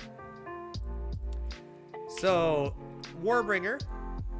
And we are gonna use what Warcries? Alright, get all this out of my face. Just delete it. Just get it out. Just go away. We're gonna go Rage Vortex. Drop that. No, that's my test. Delete. Delete. delete. I don't even know how that got there. Alright. So we have this and we have this. Our rage is always going to be maxed out. I know people are crazy for me saying that, but it's going to be maxed out, trust me. It's going to be maxed out when it matters, when we actually attack. War cries will consume rage. Okay. Here's the thing. War cries grant 10 rage per 5 power. That means against a unique boss, we generate 20 power per war cry. We generate 40 rage. Does Rage Vortex really need more than 40 rage? Here, we'll even do this. We'll do 40 rage war cry. Rage Vortex. What do you get here? Sacrifice 20% of rage if you have at least 10 rage. We have 40 rage guaranteed from one war cry. Rage Storms deals 5% more damage per 1 rage sacrifice. We would sacrifice 20% of 40 is 8 rage. So we would lose... We would gain... 5 times 8 is 40% more damage. We would gain plus 10 radius and have a max of 1 Rage Storm every 3 seconds. But... here's a question for you. What happens if we double Warcry? Well, we get 50% more attack damage. And we get the benefits of the Warcries, which also we should put on. So a big one is... where is it? Where is it? Intimidating Cry. Exerted attacks deal double damage, which would work with this. That is absolutely no problem in my mind. That is no issue at all. Oh, weapon though. That's a problem. Sword or axe. All right, we're limited to axes. That's the problem here. We must undebatedly use a two-handed axe. That is non-negotiable. That is the problem with this build. Two-handed axe. And we're going to do not crit. Probably just a ball axe, right? Excuse me. 360 because it's a ball axe. Literally base damage is all it does. All right. Forced to use a good weapon type. I know. All right. So, Rage Vortex. Level 85. Intimidating Cry. So, 20 power. Amount of rage sacrifice is always going to be at least, at minimum, 8. But probably more. But it could be 8. At least. What else do we got here? I guess we do have endurance charges because we're going to be war crying. What else do we got for war cries? War cry. Urgent orders. War cry speed plus 2-second cooldown. Nope. In fact, what's our cooldown on our current war cry? 10 seconds. We can make that a lot lower. Oh, that was with urgent orders. Sorry. 8 seconds. Okay. War cry. Infernal would give us Avatar or Ash, but it doesn't do anything. Corpse explosions? That'd be kind of nice with Rage Vortex, wouldn't it? And we would do Combust. Now, here's what's cool about Combust, and this is why we might actually use this. Here's what's cool about this. Because we're going Fangs of Frost for 40% Fizz to Cold conversion, we could go Combust here, and what that would do is it would allow me to go full 100% Fizz to Elemental conversion super easily. That's an option. Lord Peaks! Hello! So I guess we are gonna do that. Cool. That's pretty sick. Alright, what other war cries do we got here? I want at least one more. We're really doing war cry memes here. Enduring Cry for health and stuff. We already have Intimidating Cry. Rallying Cry. Do we want Rallying Cry? Let's see here. Buff grants added attack damage equal to 3% of the damage of your main hand weapon per 5 power. So if we guarantee at least 10, but 20 against single target, 10 against anything, that means against regular mapping, we have 6% added attack damage and 12% added attack damage if we do this against bosses.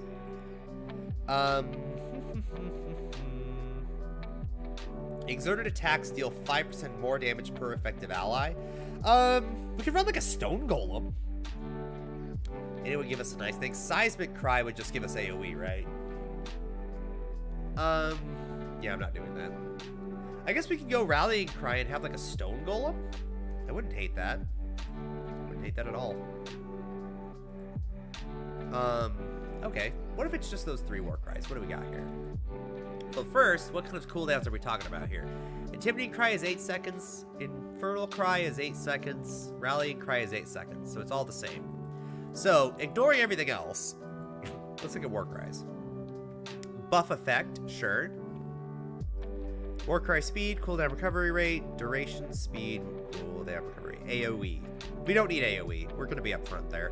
So duration, war cry speed, war cry duration, cooldown. Enemies taunted by your war cries take 6% increased damage, which, do I have that?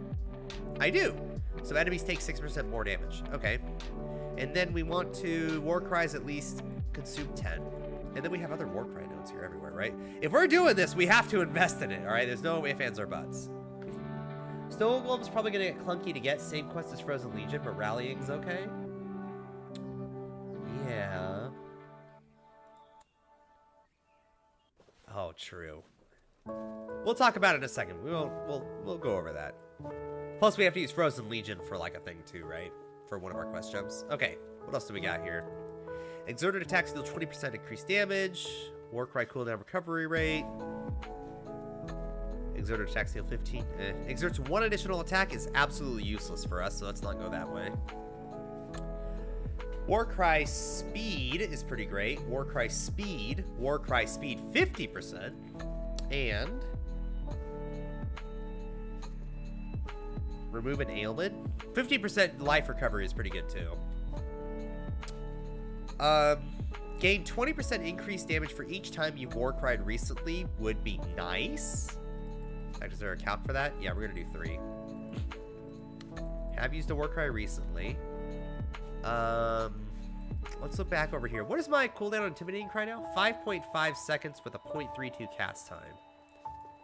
I know this is like fake. We're gonna come back and fix this. I just want to see what warcries look like. Cooldown recovery rate, cooldown recovery rate, cooldown recovery rate.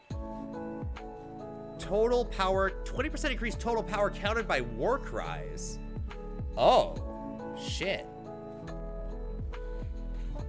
Oh, that means you get 24% increased power against bosses. Cool. Okay, what else do we got here? Recover life or ailments. I guess we can get ailment immunity, technically, if we went, like, here. It's not useful, but we could go there. Okay. What do we get here? Investing into every single warcry node. Cooldown of 3.6 seconds. Good, that's a good number. 3 to 4 seconds is kind of ideal because Rage Vortex lasts the full 3 seconds. And we, honestly, we don't even need that much. We can only use Frozen Legion every 4.8 seconds, assuming there's nothing else going on. So I guess 3.6 is pretty good, because if we cast all 3 Warcries, that takes an entire second. So we would go Warcry, Warcry, Warcry. That would be 1 second has passed. So 4.7 seconds rounded up cooldown. I guess that matches up pretty perfectly, right? So you'd go Warcry, Warcry, Warcry. Rage Vortex, this skill. Frozen Legion, and that's our rotation. So then we're gonna be standing still for like 2 seconds casting all that shit. But we get to move around for like 3.5, 4 seconds before we have to do it again. So I guess that's gonna be our rotation. That's a lot of burst, guys. That's a lot. You can't quest gem Frozen Legion. You can only quest for level 28 gems. Motherfucker, I knew it. Fonzie, we talked about this earlier. I was worried about that. I'm gonna re-download and see if my spells still crash the game. The struggle. I don't know. I think this could be a build. What if this is just our second build? What if we just make, like, a Warcry build our second build with, like, Frozen Legion? Because I feel like it would be such a good balance between Rage Vortex and Frozen Legion. Because Rage Vortex, the problem with Rage Vortex is when you map, it's hard to gain enough rage to, like, feel good mapping. Whereas Frozen Legion, its weakness is gonna be you can't spam it either. It's gonna have the same exact problem. So what if I just rotate between the two? What if it's like 1 pack Rage Vortex, 1 pack Frozen Legion, 1 pack Rage Vortex, and just rotate between the two? Because it's not gonna take me, you know, less than 2 seconds to get from pack to pack and Ruthless, right? It's gonna have a cooldown. So I feel like that's fine. Yeah, 2 skills that are bad at maps? Individually, but together. Think of the wonders. Is there any particular reason you want to use Rage Vortex over something like Earth Shatter? Because if we're using Warcry memes, and we're doing, like, we're trying to make this as powerful of a burst as possible, I feel like Rage Vortex is a natural fit, because Warcries don't only exert 1 attack, right? Intimidating Cry, double damage is the next 2 Oh, no. This wouldn't work for Frozen Legion, would it? The Intimidating Cry. Because that would only be for 1 of the 6 attacks. Oh, shit. Well, that's kind of awkward. Do I just league start Rage Vortex Berserker? Fuck. Shit.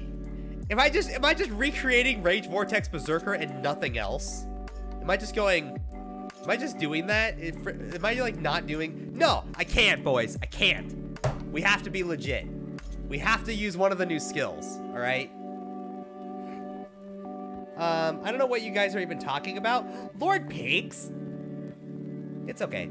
It's okay. It's gonna be, we're just jamming out. Yeah, it doesn't work for Frozen Legion. Earth Shatter is pretty cool with Warcry rotations. Okay, here's the plan. Here is the plan, Mama Jam. Also, we need a better cooldown when we talk here. Here's what we're doing this next week. The league starts either Thursday or Friday next week for B. Probably Thursday? I don't actually remember. So this is what we're gonna do. Okay, hi Tifa. This is what we're gonna do. Tomorrow, and the next day, and the next day, and the next day, leading all the way up to the league, we're not gonna do any more POB stuff. I think I'm gonna mess around on my own, probably talk about it in chat. I'm gonna look over the POB Fonzie linked earlier and see what he did, and I might just adjust with a new skill or something. We'll see how that works. We'll do it on my own, and in Discord I'll kind of share my POBs and see what you guys think. But over the next week, we're gonna do more variety. I'm gonna get taught how to play Twitch from a viewer in my community, Millie. She is apparently a very good Twitch player, so we're gonna learn from her a bit. That'll be a day. And then we'll figure out other stuff to do. We're gonna play other roguelikes, maybe play some other roguelikes that are very similar to the new League mechanic. That's gonna be kind of fun. December 9th is a Friday. Nice. We're gonna be streaming a lot over that weekend. No longer am I gonna be doing 4:30 p.m. PST on the weekend there. We're just gonna do all day thing. I'm gonna play a whole lot of Ruthless. I'm gonna play for like 14 fucking hours. I'm gonna have to actually do my first like BRB screen in forever. Hold